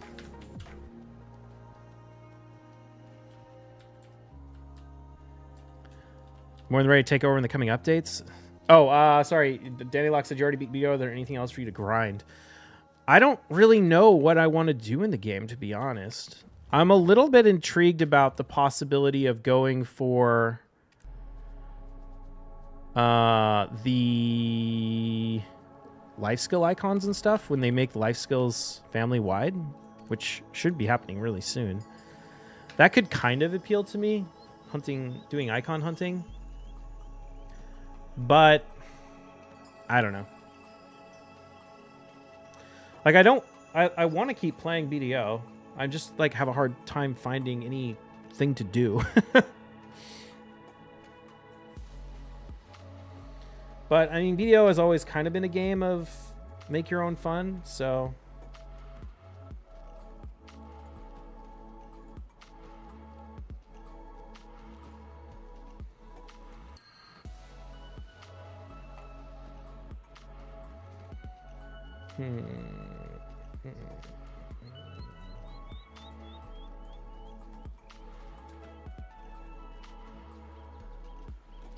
It's a free world, yeah. But at the same time, it's I don't know.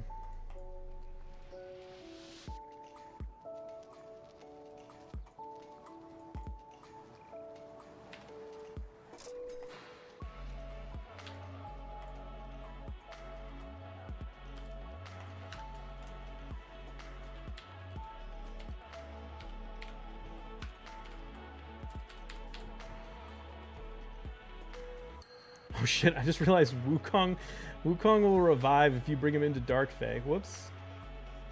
Good thing every champion on my team is a nuker.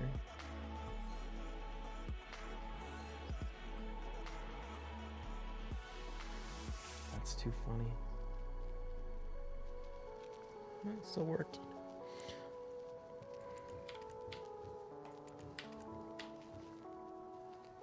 BO today is right around circles killing mobs. I do feel like they've kind of lost some of their old charm with life skilling and stuff to a degree, yeah. I don't know. I'm also... Life skilling is one of those things where it's really hard to judge when you're not in the scene, because life skilling has always been really good despite the fact that everyone thinks otherwise, because the good money is kept secret. But I don't know. The other thing that's like a little bit of a bummer too is it's like enhancing is bad. Don't get me wrong. I can still make money enhancing like stuff with the merchant ring, but the problem is that the things that actually make money are like not interesting to enhance. It's like, ooh, I can make a couple 100 million silver per tri accessory thanks to the fact that I have the merchant ring. But it's like, who wants to make tri accessories all day? That's so boring, you know? I want to make pens and do like exciting stuff. But pen, like literally every single pen accessory is complete trash. And the other issue is like, part of the best way to make money is just do event-based arbitrage, buy stuff, sell stuff. And that has such like a long delay on it. In the sense that it's like, okay, do nothing for a few months and then, oh, there's a good event, buy a bunch of hards or sharps or crystals or whatever. I guess they're just crystals now? I don't know. And then process them and sell them all like in 2 months. It's like, okay, yeah, I can make a few hundred bill doing that, but what am I supposed to do every day while I'm waiting between those events? Even dawns? Yeah, dawns aren't really very good either. I mean, at pen, no, the dawns are not good at pen, but I don't know if they've ever been good at pen. What are they actually going for at pen right now? Yeah, no, this is garbage for pen. The tets, like, I mean, I have a tet listed, but when they were up at like 23, actually, what did I list mine at? I listed mine at like 23.9, which is what they were like a couple days ago. Or yesterday even, 2 days ago? I don't know. And that was like, oh, maybe there's this accessory that's okay. But they crashed again. So, I mean, everything just kind of... There's nothing big and exciting that's worth making. Oh, I do need to do the math on Fallen God. Time to enhance demos for profit until they sit on the market. I mean, enhancing demos for profit is fantastic, but you have to grind. It's not really enhancing, it's grinding. It's grinding with the side of enhancing. But the enhancing portion of it is like barely nothing. Like all you need is a 110 stack to make a Tet Debo. It's not like you even need, you know, a lot of strategy to do it, or a lot of like enhancing know-how. Now, we might get to a world where Debos sit on the market, base Debos sit on the market, and then things could get interesting with respect to enhancing, where you might be able to make money like actually enhancing Debos and selling them, but we're not there yet. Dude, I was really happy with how my library fights went today. I felt like we did pretty good. Buy Pry, equip on red character, die, and downgrade. Easy play for bases. The problem is I don't know if it's worth it if you value the bases. What are duos? Or what are Pries at like 2 bill? Yeah, I mean, you're paying 2 bill for a base in that case, so that's kind of a lot. That was a right uppercut, left. No, left. Right uppercut, left down. Up is a stun. Swipe down is a knockdown. Yeah, nice.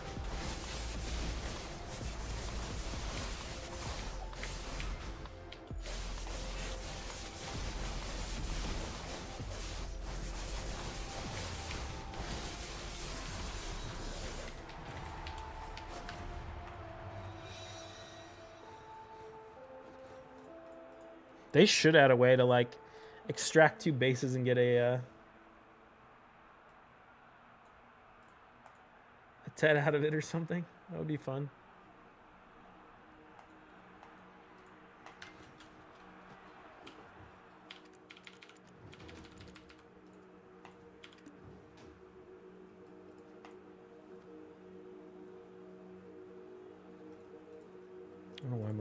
Armons in this fight.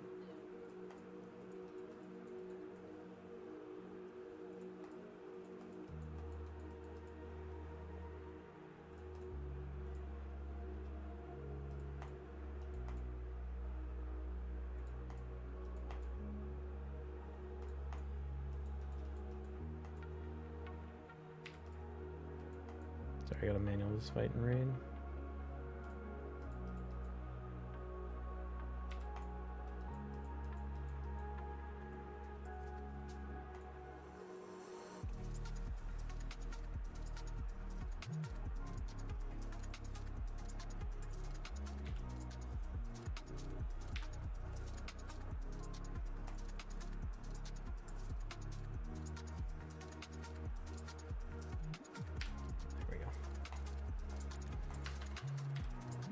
The biohack PvP arc, I just don't like PvP and BDO.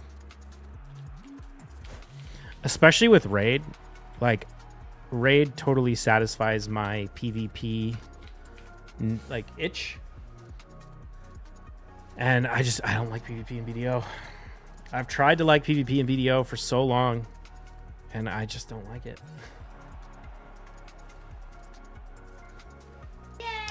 Gestel, thank you for the raid. Welcome everyone from Gestel stream. We just finished our live arena since it's closed now. Good fights today, man. Dude, ever since the Ancora Narcisse meta, you've been so hard for me now. I mean, I win one every once in a while, but you've probably kept up like a greater than 50% win rate against me. It's been tough, man. Although that last fight, I got a little unlucky in that the, well, I misplayed it a little bit, and I got a little unlucky in that you were able to get the Ancora before I was able to. Oops, I forgot I'm fighting Gotharenso. Whoa. But it was still a good one. Narcisse is nasty, got so lucky, one pull a Mortal Stone off 6-star. Yeah, I put my Kaja back in Life Harvest. Maybe I shouldn't say this because, you know, you use that strategy against me a lot. But I honestly think I moved her to Polymorph when I got her to 6-star to deal with Armons, and then the reality is I have to ban Armons every time anyway, or kill him. Like, you can't let him have a turn, otherwise it's over. So the 6-star Life Harvest actually wrecks Narcisse. Like, I think you picked UD. Did you pick UDK?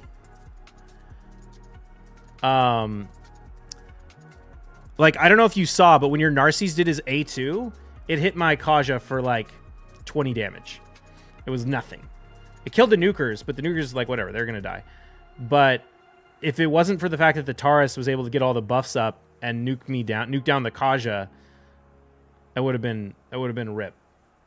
And so I think honestly, Life Harvest is like my new strat to counter the Narcisse thing. Just kill him, and then after she revives him, because I run a Life Harvest on Georgid and on Kaja, so he revives with 40% HP, and he just can't. He hits like a noodle at that point. So I think that's what I'm going to be doing going forward. I just made that change back. Well, I've been doing that. I used to do that, but I switched it out. I just went back, and I think that's going to help my win rate against that duo. But as someone who always runs Go First, the Go First Lockout, the Ancora Narcisse duo has been tough.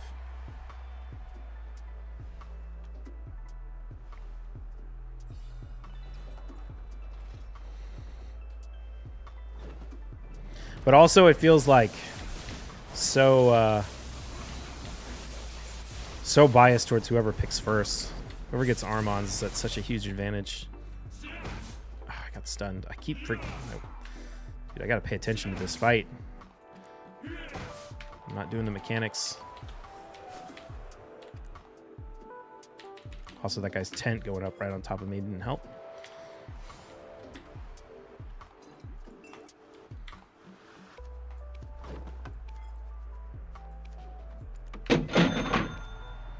Anti-BS90, thank you for the follow. Are you still playing Pal World at all? I finally got around into Pal World, and I've been having so much fun with it. I should have started a long time ago.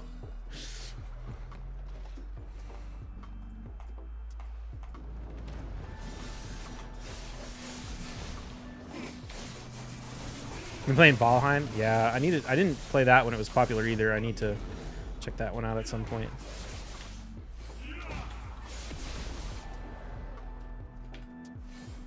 Complete Pal World pretty quick. Yeah, I suppose it depends on like how into you want to get like min-maxing everything.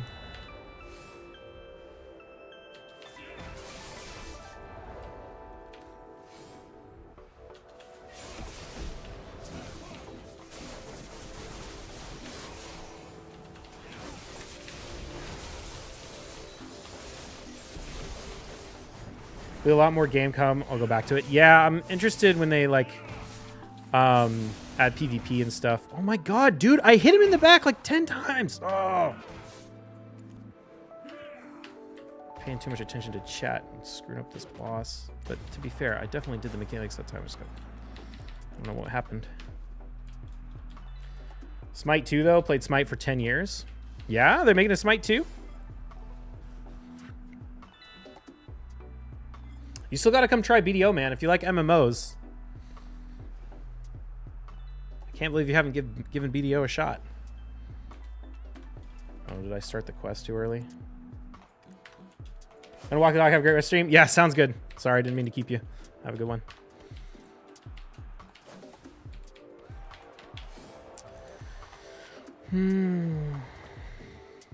Oh, let me give you a shout out. If you guys don't know Gestel Gaming, go check him out. Raid streamer, does a lot of live arena stuff. We fought him a few times today.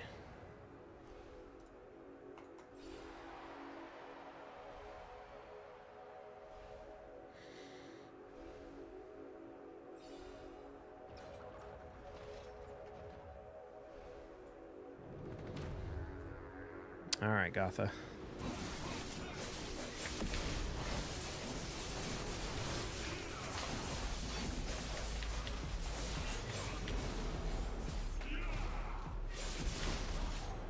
There we go. I feel like I need to just like hold my abilities back so they're not on cooldown from the combo.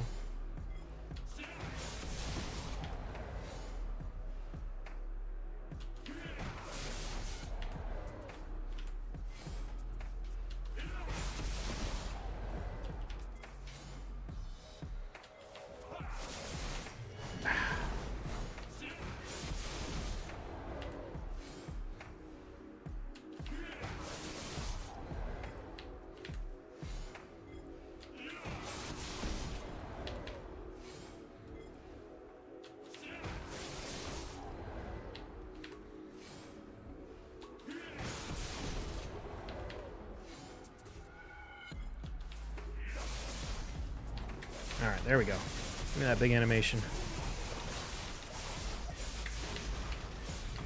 Oh, Gotha, you're so annoying.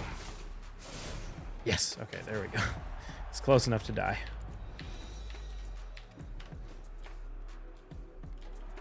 The woman thing. Thank you for the follow.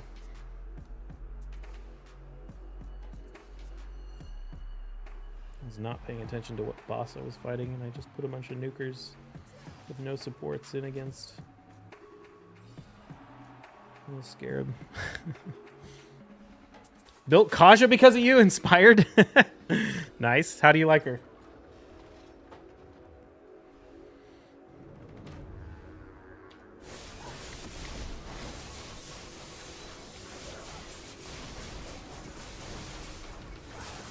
She's my Siphi until I get Siphi? Yeah.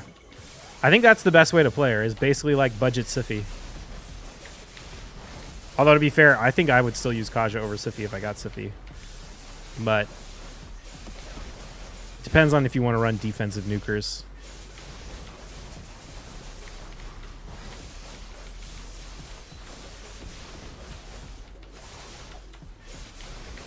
I feel like people really didn't understand her when she came out. Everyone wanted to treat her like Pythion or Ancora or something instead of like Siphi, like Speed Siphi. You don't have either one. How do I access my... Oh, currency. There it is. I want to see how many of these I have now. 2,400 seals. Pretty good. If I get a 5-star Sulfur Kaja, it'd be a game changer. Yeah.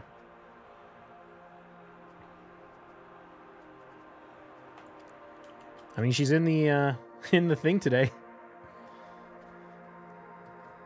Not that I would recommend buying it, but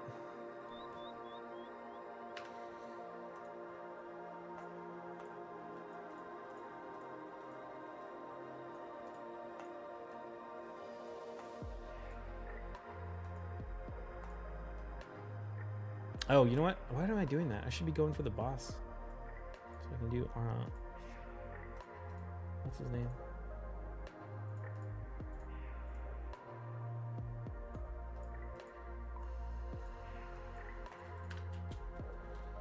Okay. Amius.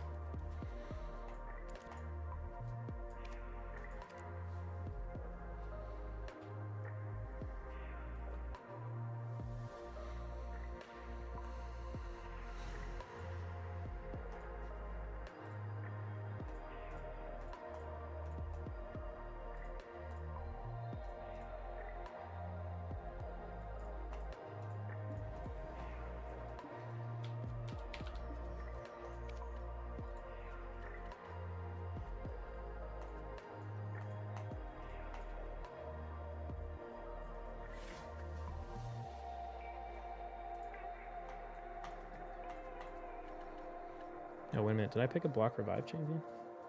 Oh, yeah, fully.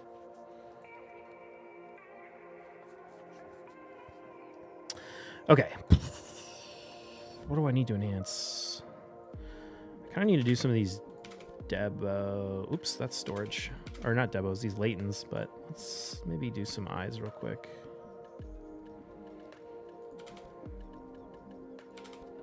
Stack doesn't even want me to use for either runs. Probably like 18.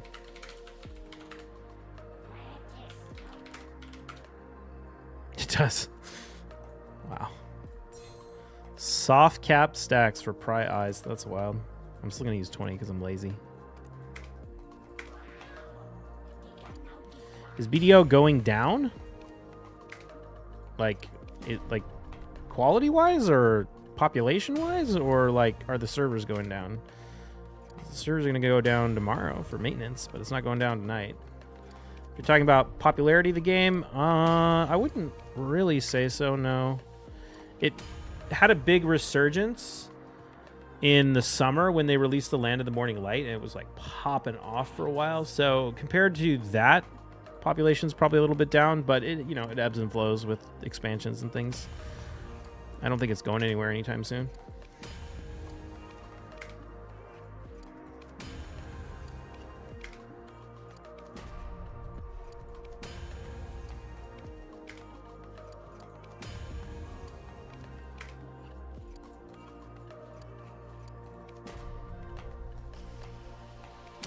PvP in-game good.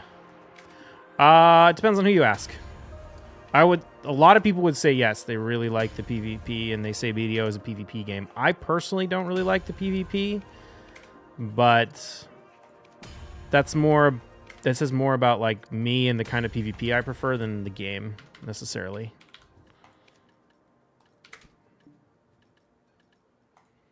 It's like an action combat game with like super fast-paced kind of Twitch PvP, and a lot of PvP is kind of like hopping around using protected abilities until you can like CC your opponent and land a combo on them and kill them.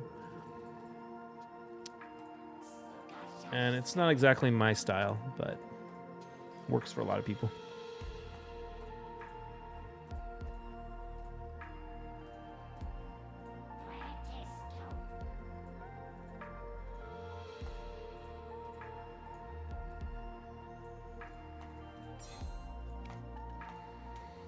Okay, what do we use for Ogre? Probably, what, 25? Surprised you don't have like 50 Pendebos with that amount of silver. What would I do with 50 Pendebos?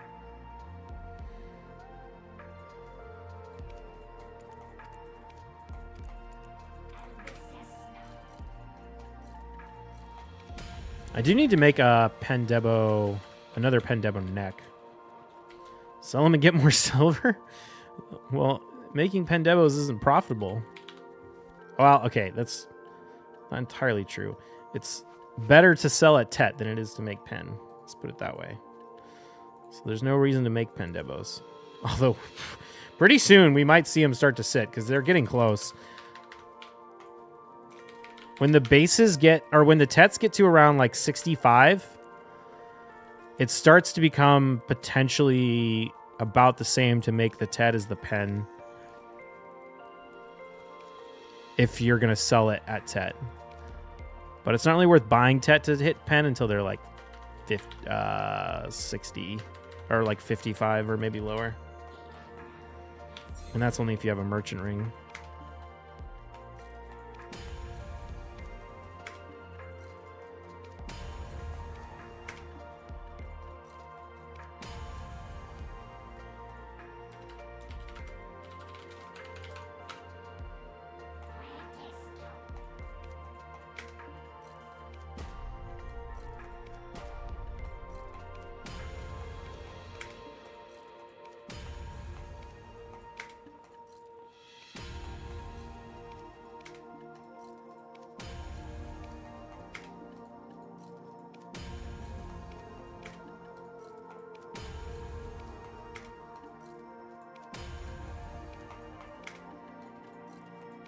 I finally talked to Salt today. He's around. He just hasn't been playing BDO or doing much gaming stuff, I think. How's he doing? I think he's doing well. He just says he has like hardly logged into BDO in like a long time. He said he didn't even log. He hasn't even got his hammers yet.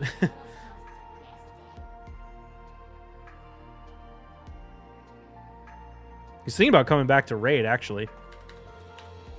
He's been talking about that for a while, though.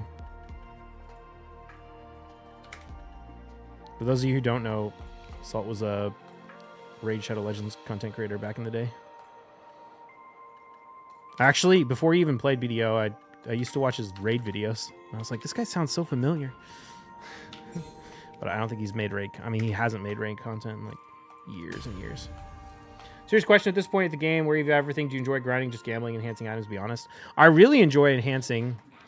I don't really consider it gambling because for me, gambling has a component, like gambling loses money over time. Like if there's a statement the house always wins isn't true, then I don't really consider it to be gambling. I like making money and I like the sort of like math and strategy and figuring out how to make money enhancing and all that. The problem is it's just not very good anymore. Zoom in on the storage keeper's booty. I bet Pearl Abyss will put a hammer in the Pearl shop and make them sellable in the market. You mean like they did years ago when they added cronstones to the game? I feel like people say that like they're like, can you believe it? How greedy, how pay to win they'd make the game. It's like, dude, that's already existed for years. What are you talking about? I mean, yes, technically the hammer works on accessories and cronstones only work on armor and weapons, but like it's not that functionally different than what we already have.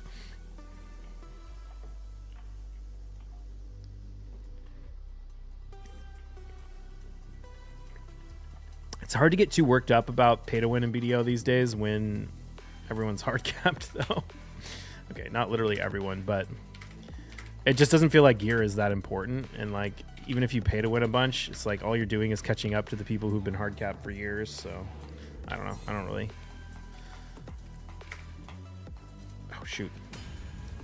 I don't really let it concern me much anymore.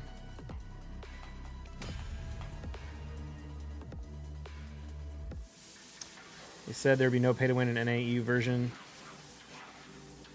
Yeah, I mean, they say it a little differently. They say it like there'll be no pay to win at launch so that they can be like, it's not launch anymore.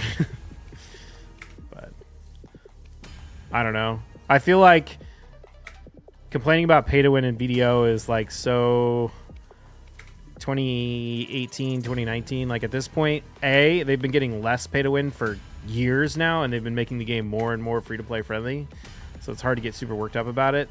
And also it's so inconsequential for those of us who have been playing the game for so long that It makes no difference.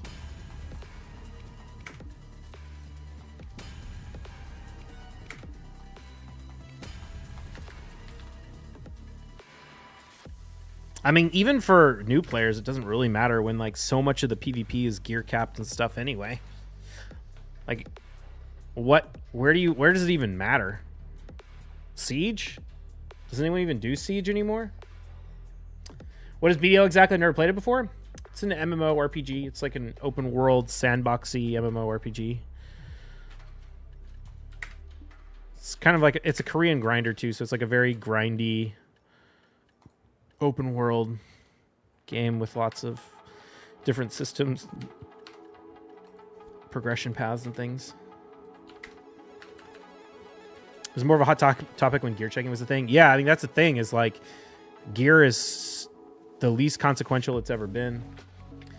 Kind of like that Elder Scrolls game. Yeah, it's similar to Elder Scrolls Online, kind of. Elder Scrolls Online has more like dungeons and stuff than BDO does. BDO is more about like open world life skilling and grinding and that kind of thing. But yeah, so the reason they reworked the whole crystal system to create pearl items for it, I mean, that's definitely not true.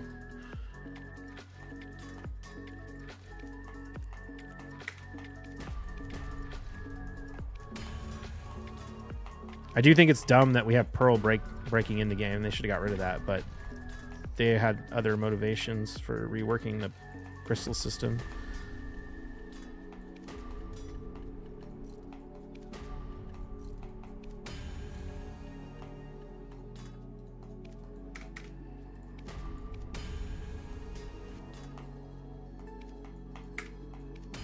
That was the official version? What?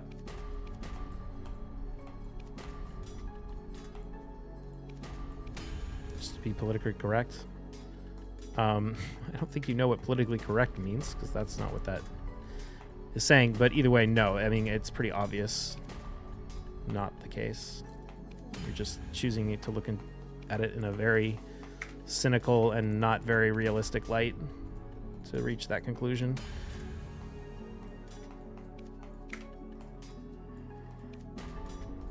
They didn't even have to rework the crystal system in order to implement the crystal saving feature. Those are entirely different things. They could have just put the crystal saving feature in the game without reworking the crystal system. The crystal system was reworked because people were annoyed that they had to choose between PvP and PvE in their crystal setups, and they wanted to make people, or they wanted to give people the option to sort of switch between them easily, and especially with like the tag system and stuff, where you might want to run different crystals on different classes.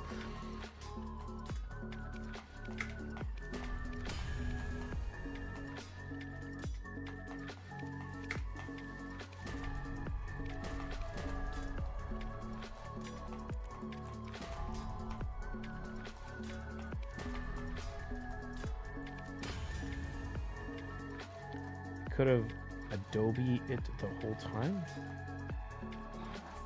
Adobe it the whole time. I don't know what you're saying.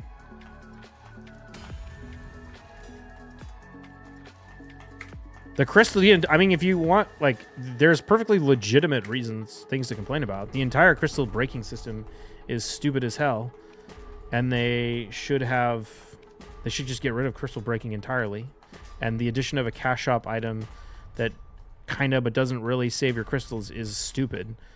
But herder, they reworked the entire crystal system so that a year later they could add some mechanic to the game that barely makes them any money because it's not that relevant, is kind of a silly take, let's be honest.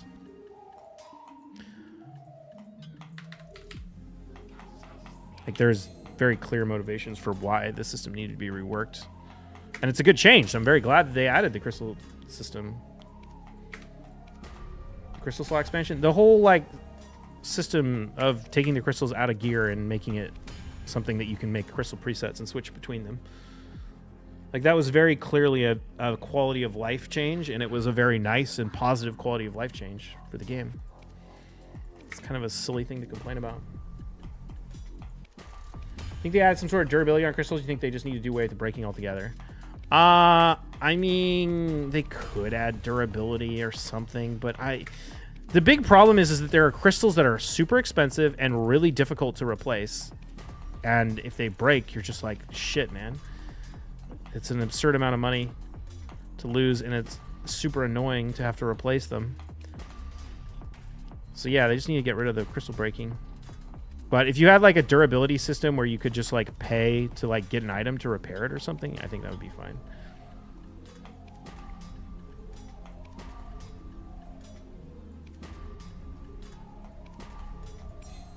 All right, got 100 stack. Question is, do we care about the crystal market at all? The crystal market is a joke. I mean, console doesn't have crystal breaking in there. Crystal market is fine. Like, it's not like the crystal market is like some big important market in the game that matters.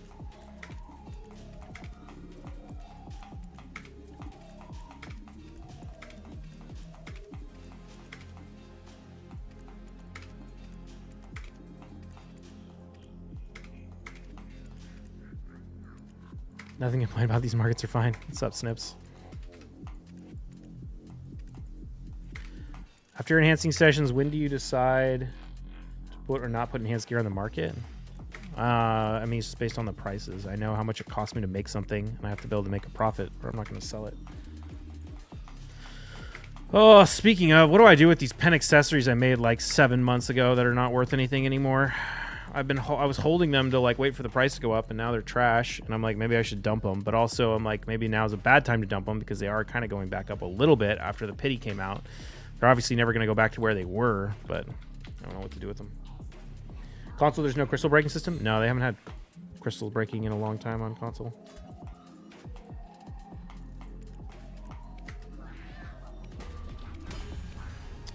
What reason they have to do such an unfair thing? What are we talking about?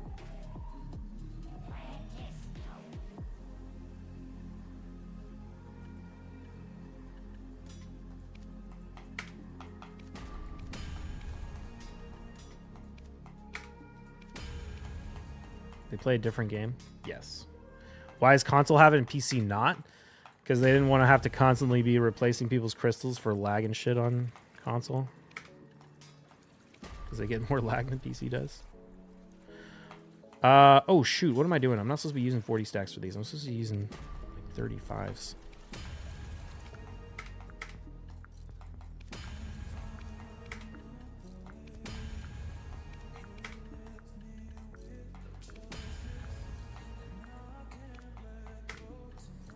PC is not laggy. Not as much as console.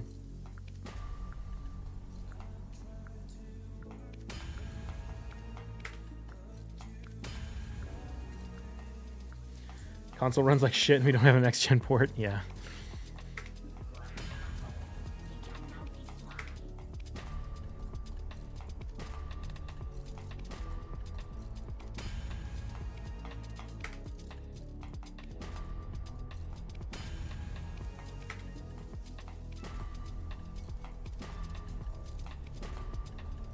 Oof. That's a lot of fails.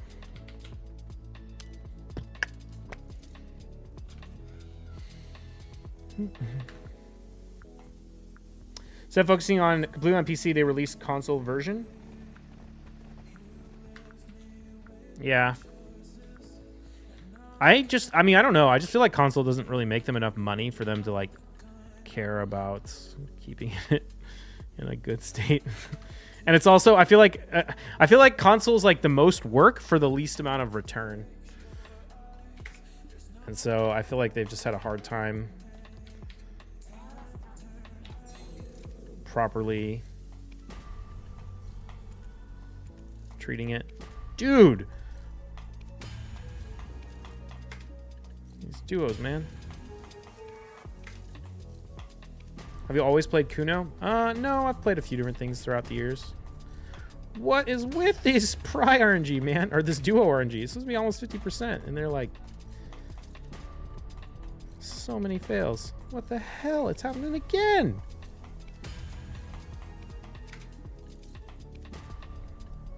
Why don't you ask Manos Accessories? It's good and stable money. I actually don't even know. Maybe Manos Accessories are good these days. Did they add the Cron Stones to Manos yet? Dude, what the hell? How? How is this RNG so bad? Not yet. Yeah, it'll be interesting to look at that when it comes out. How much are Tets in an A?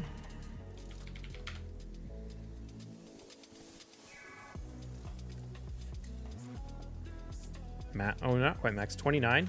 That's actually... I don't know. I have to check the math on this. They might actually be not terrible. With the new pity system and a merchant ring. Have to check.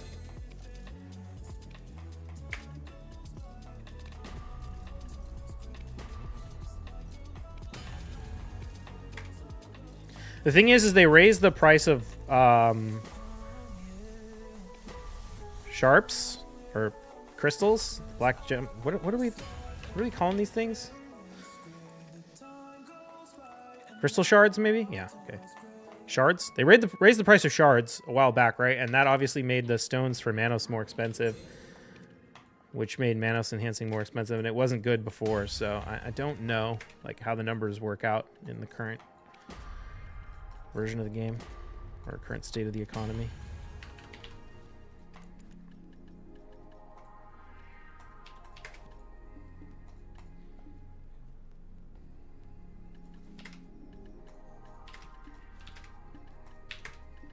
All right, let's go make some tries. Oh yeah, I forgot. I won another resplendent, or not another. Well, yeah, another. I won a resplendent protection off the market. Let's click that thing. Why not? I got so boosted lately on these.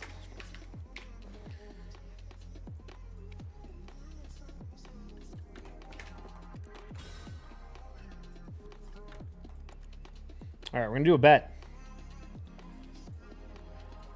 Oops. Bets are open. You got 1 minute. Splendid Alchemy Stone of Protection.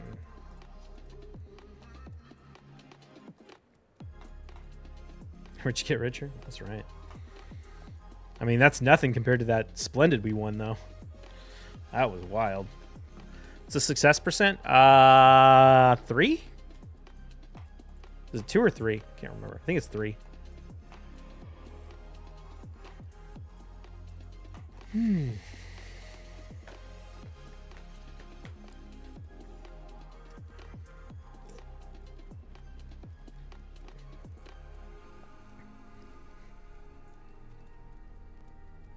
it go up with fails? It blows up if it fails with most of the time. Sometimes it fails and nothing happens. You want a Splendid Destruction? My orders have been up forever. Yeah, I mean, I've had an order up for years and years and years. And one sold the other day. There were 700 orders on it and I won. It was crazy. Doesn't evaporate that often? No, most of the time it gets destroyed. Most of the time it evaporates. All right, 8% in favor of success, 92% in favor of fail. Here we go.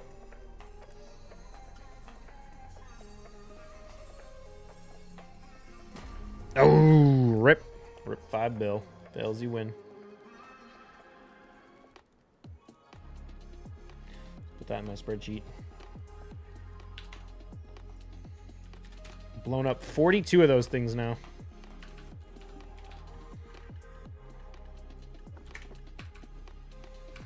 Is there anything left to do in Raid? I kind of just need to save everything for CVC.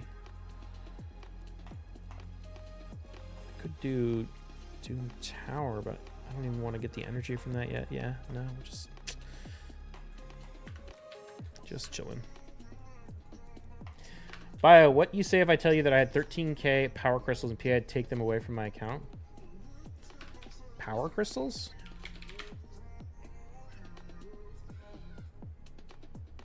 What'd they do with them when they took them away? Did they give you money or something? Which ones? These ones or these ones?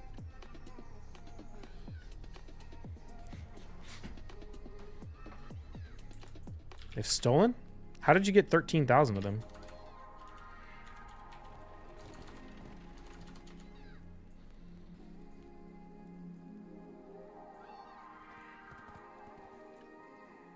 These ones? Why are these ones so expensive? What happened?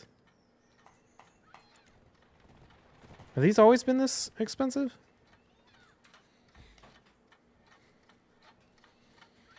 You bought them for under $1 million since season 1. You make decimation with it. Damn, dude. How much would that be worth?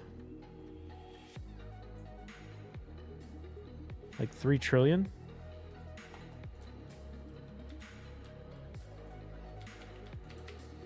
What do you mean they took them away? 4 trillion without tax?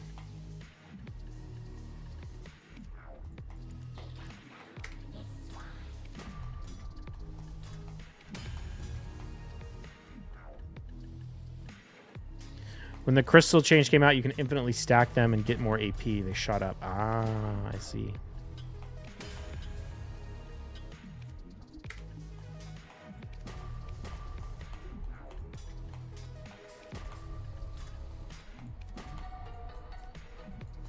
Did they say anything, or did you just log in and they were gone?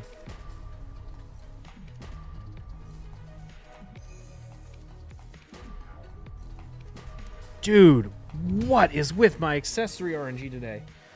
Holy hell, man.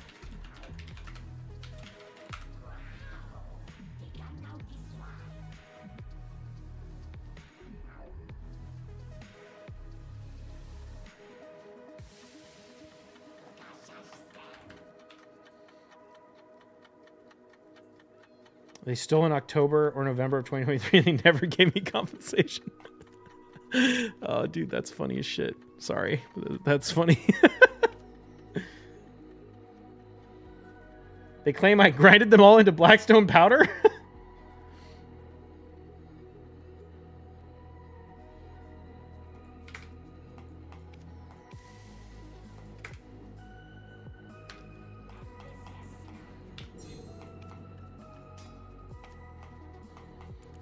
Why did you buy them all?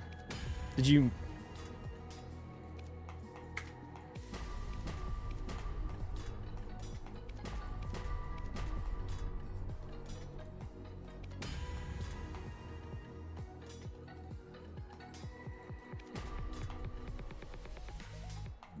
Smelled something I was cooking?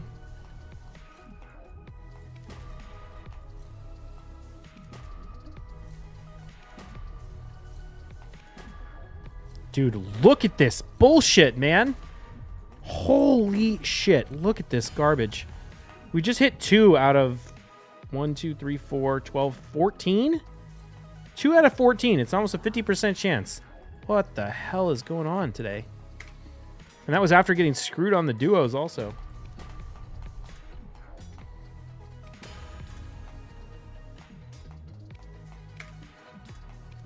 I think there's pity. Rigged rates with the pity system.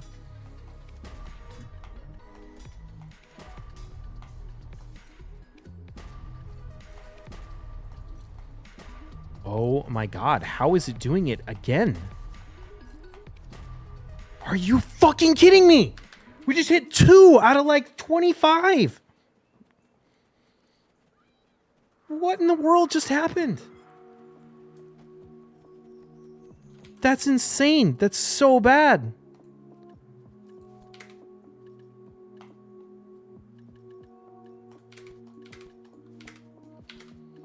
That was wild, man.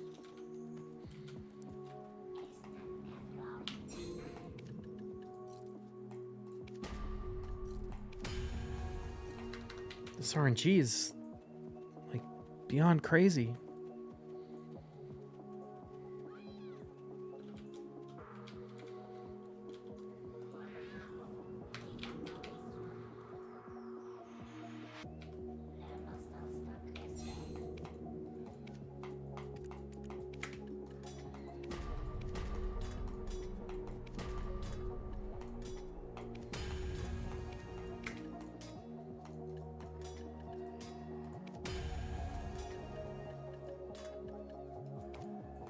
Never seen Trilug like that? Yeah.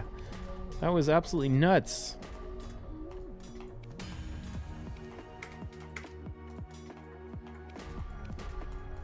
I one tapped a Pentavo the other day, so you're paying for that?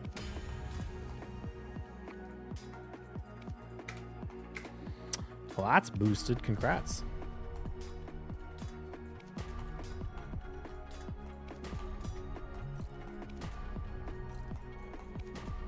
Look at this, man. We're doing it again. How? 40% chance. We're going to hit Mercy. We literally hit Mercy.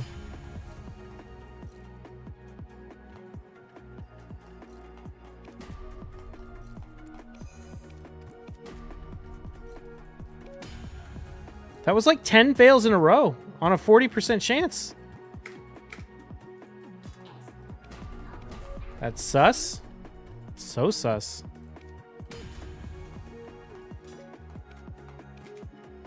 Between marketplace storage and inventory, how much silver do you think you have altogether? Last time I added up was around 13 trillion. I don't know what it is now. That was a while ago. I bought a bunch of accessories, which kind of crashed in price, but at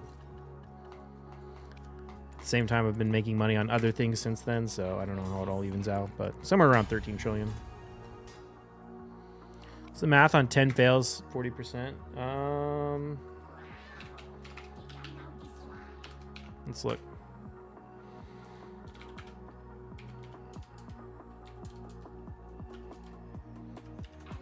It's like 1 in 165, if I did the math right. What's wrong with the market now? I mean, all the accessories are just trash because of the hammers and everyone moving to Deboreka and dumping all their old accessories.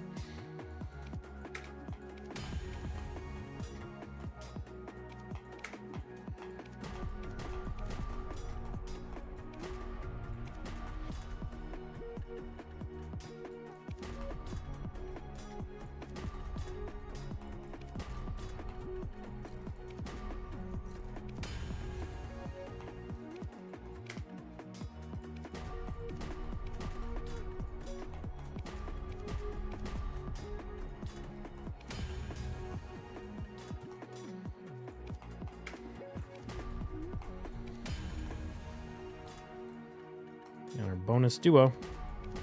Surely PA will find new usage for the dumped accessories like they did with the Melody of the Stars. Melody of the Stars. Is that the alchemy stone from Seasons? They did. It's called Dekia Fuel.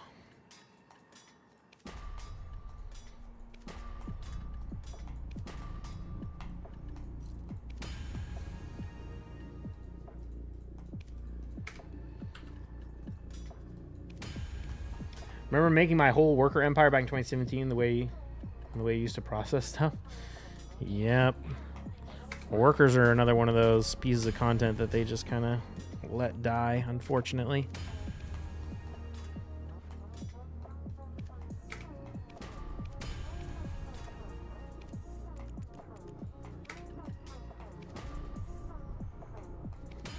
Calpheon still has a Goblin Empire plus 3 packing crates. Yep. Same.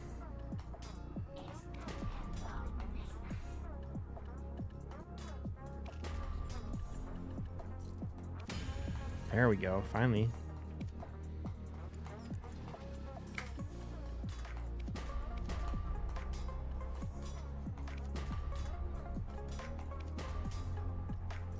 Oops, let's try.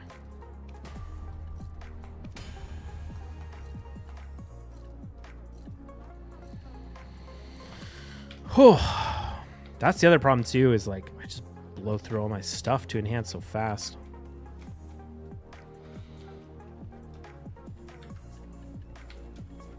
You spend more time buying things.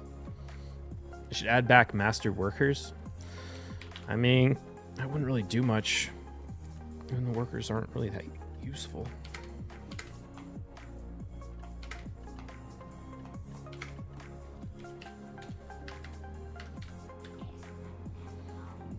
What stack do you think it wants me to use for Eye of the Ruined Duo? 33. Still gonna use 35, but wow. Doesn't even want me to use a 35 stack. It's like 35 is too high for a duo Eye of the Ruins.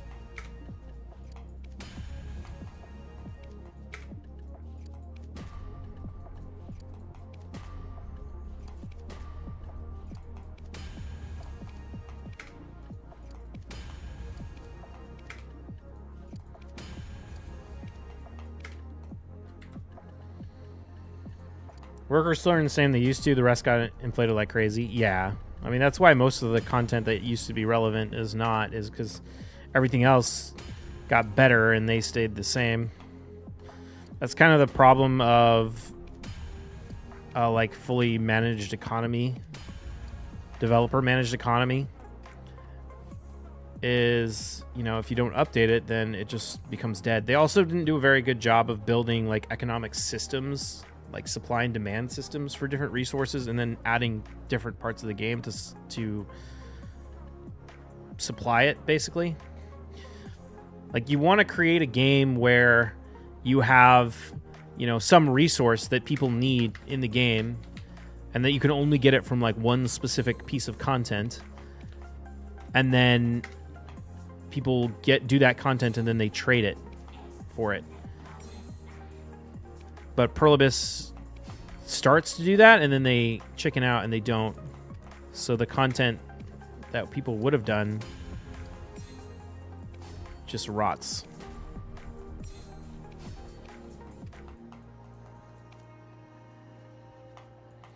Had to lower the rates a bit so there's a pity system. You have to beat all boss fights at C7. I can't beat a Moogie.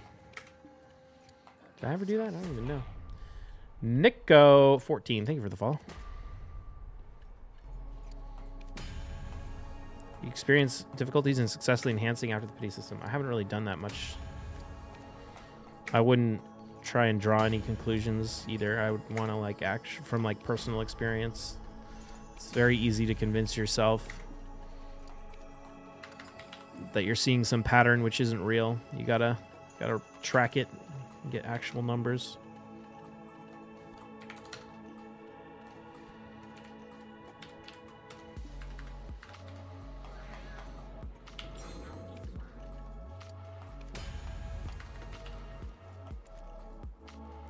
$1.4K power crystals.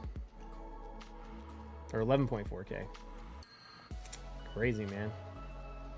It's crazy that they just took them all away from you.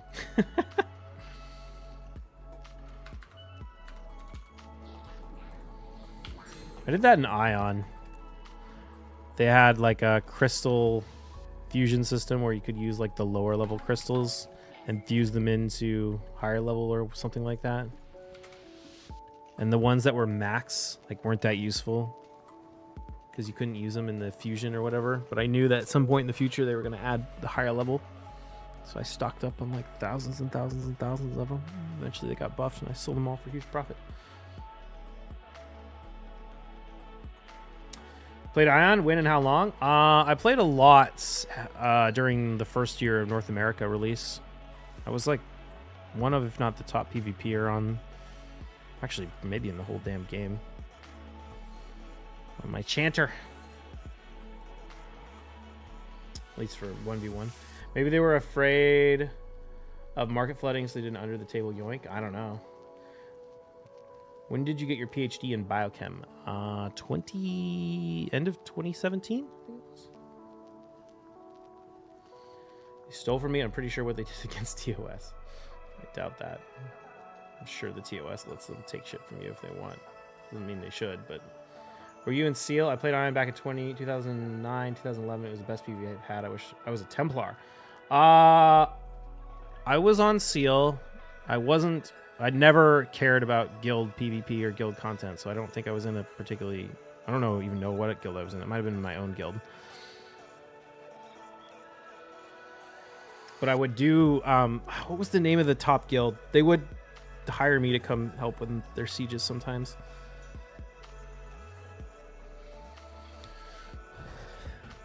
I don't even remember. I remember the leader's name was like Naruto or something. Benny Lava, yeah. Benny Lava, yeah. I would help them with their sieges sometimes.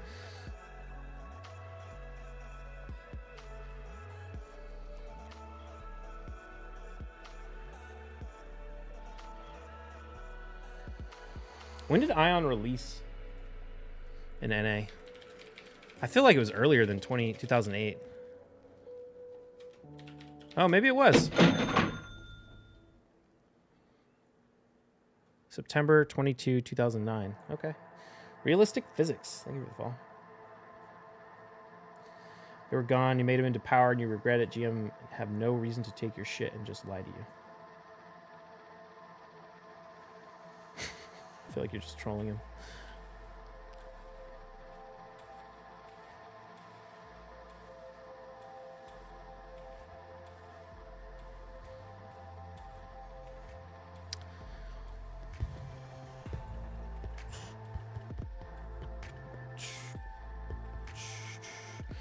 What do I want to enhance right now?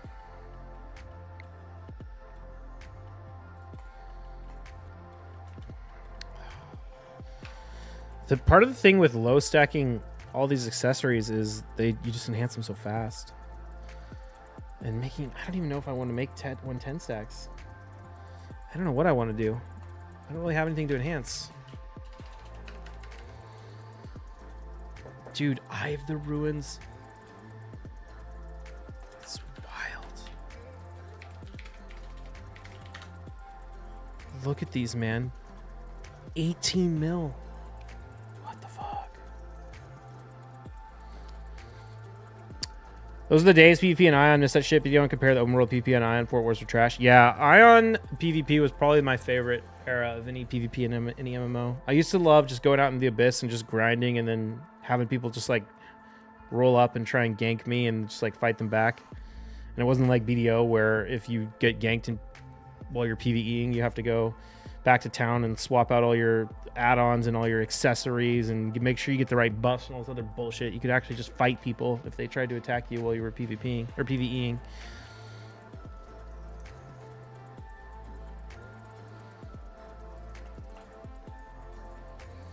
We're Chanter, you had DPS and heals and you're impossible to kill. Yeah, Chanter was my jam. Everyone thought Chanter was trash, and it was so strong if you knew how to play it.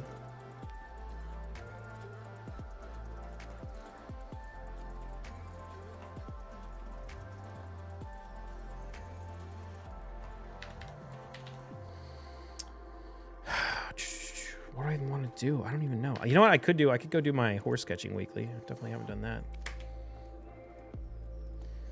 Do you have any videos on/about your biochem work? I live streamed a conference I gave, or talk I gave at a conference right before COVID. Well, actually, it was like right when COVID started because I worked on coronaviruses.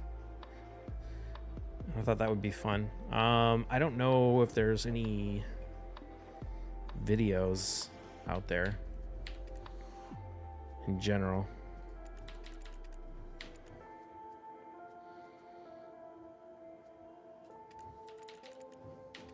I don't even know if that one could be found anymore. Farming those Balar hearts in the PvP, man, I hate NC fail for killing that game. This is why I don't think Throne of Liberty will be a success. Yeah, I went back, actually before BDO came out, I was playing a lot of Ion. Not a lot, but I was actually playing Ion for a bit and got into it for a few months again, and I was having a decent time. The pay to win really is what killed it for me, though. That's kind of why I stopped.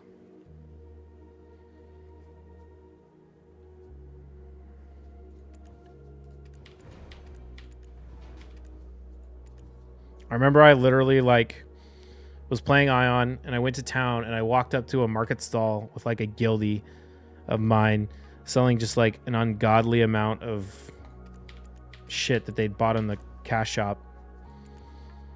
And I was just like, I'm never going to be able to be competitive in this game against people like this. And so I just straight up like just logged off and never logged back in. That was the second time I quit.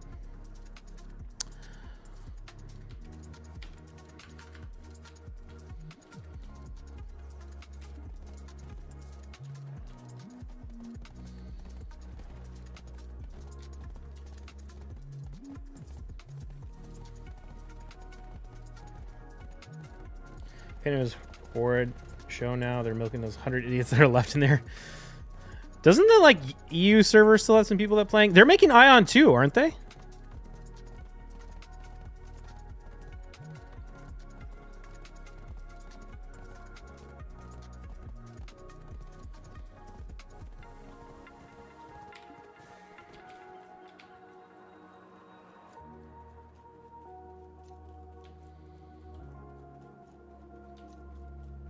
Private service thing's still going well?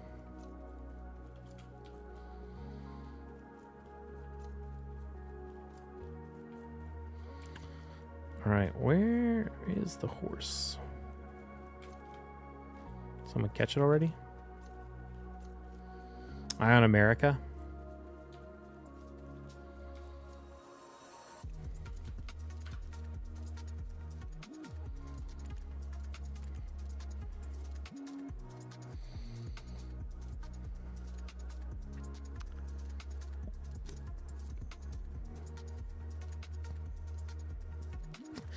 Remember I made a video, a PvP video in Ion. That was like when PvP videos were still like pretty new thing. And they featured it on the website. It was like the first video they featured in their like community, when they started doing like community video features. And I was like, I thought it was so cool. Dude, the Soul Pool is so good. 5-star Georgia, you opening. I'm gonna open the free one tomorrow when CVC, or yeah, probably tomorrow when CVC's going on. But no, I'm not gonna buy any.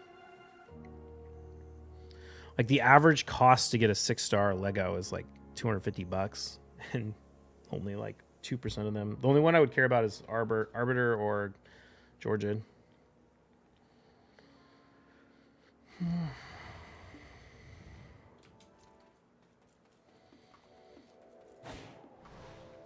Damn, where are all the horses? What the hell? We've been to like 3 servers and haven't found a horse yet. What is going on?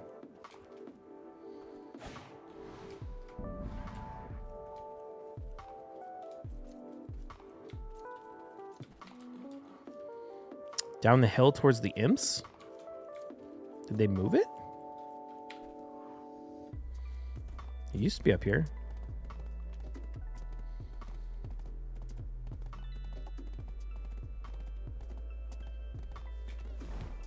I don't even know where the imps are. Oh, those are the dodo birds. Where are the imps?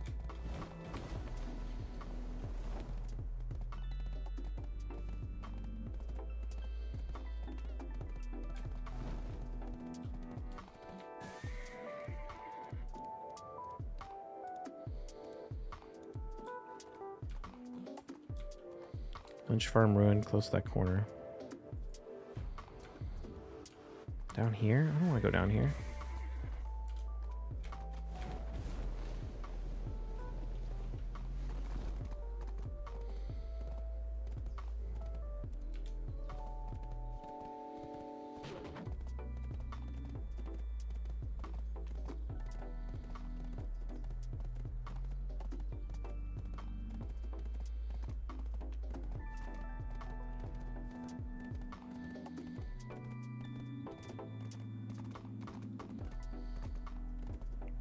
Behind there?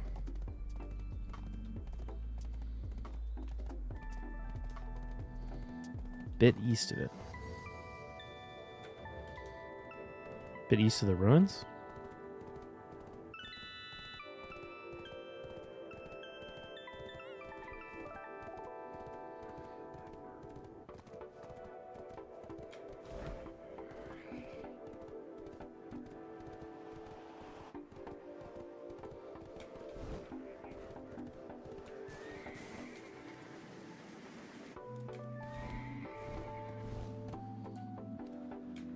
Didn't seem like any are up. Train the PvP look a lot like convulsing on the ground to the rest of us. What's up, Prophet?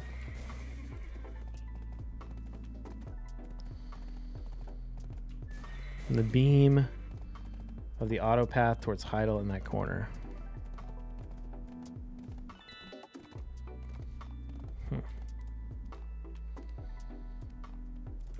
Alright, let's channel swap again.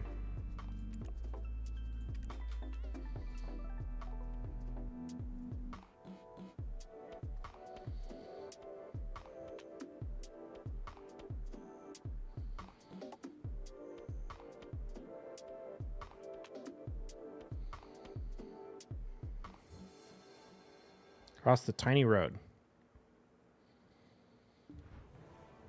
Okay.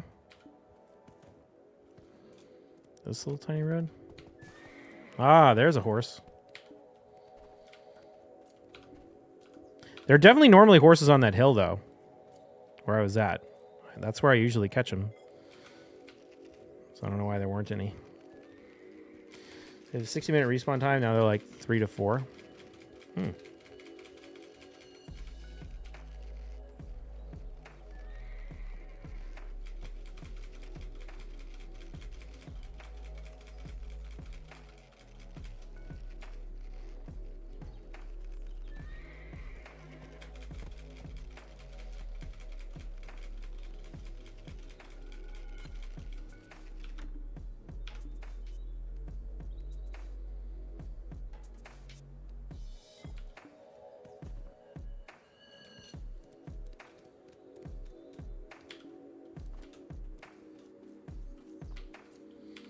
You looked well enough. I'm sure people are just doing their weeklies near Heidel these days. Yeah.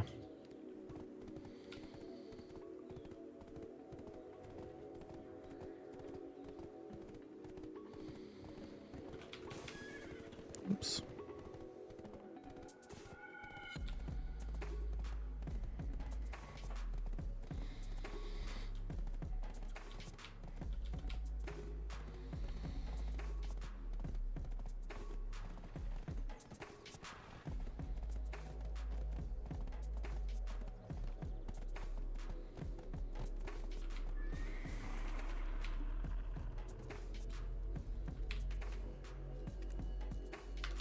Oh, I gotta talk to Liana. All right, here's your horses.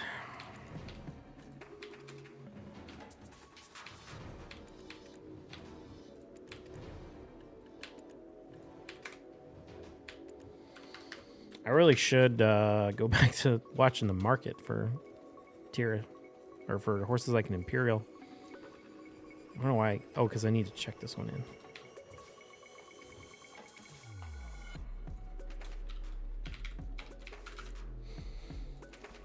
All right, sweet. Well, I think that's going to be it for me today, chat. I don't really have anything left to enhance, and I'm going to get out of here pretty soon anyway. So let's go find someone to raid.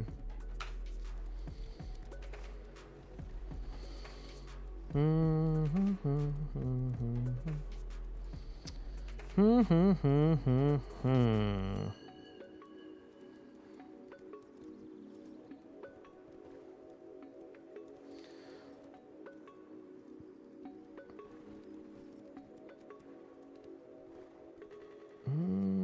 don't we go raid Jigs? What's he up to? Grinding. You guys don't know Jigs? He is a ninja player. He's a pretty friendly guy. Let's go say hi to him. Let's see, what's today? Monday? I probably won't be on tomorrow. Probably be back on Tuesday or Wednesday? That's my guess, yeah. So follow the stream if you haven't done that. You can join the Discord channel. Let me post the links in chat. Also got the raid channel if you're interested in that. And that's it. Go say hi to Jigs. Make sure I spell his name right.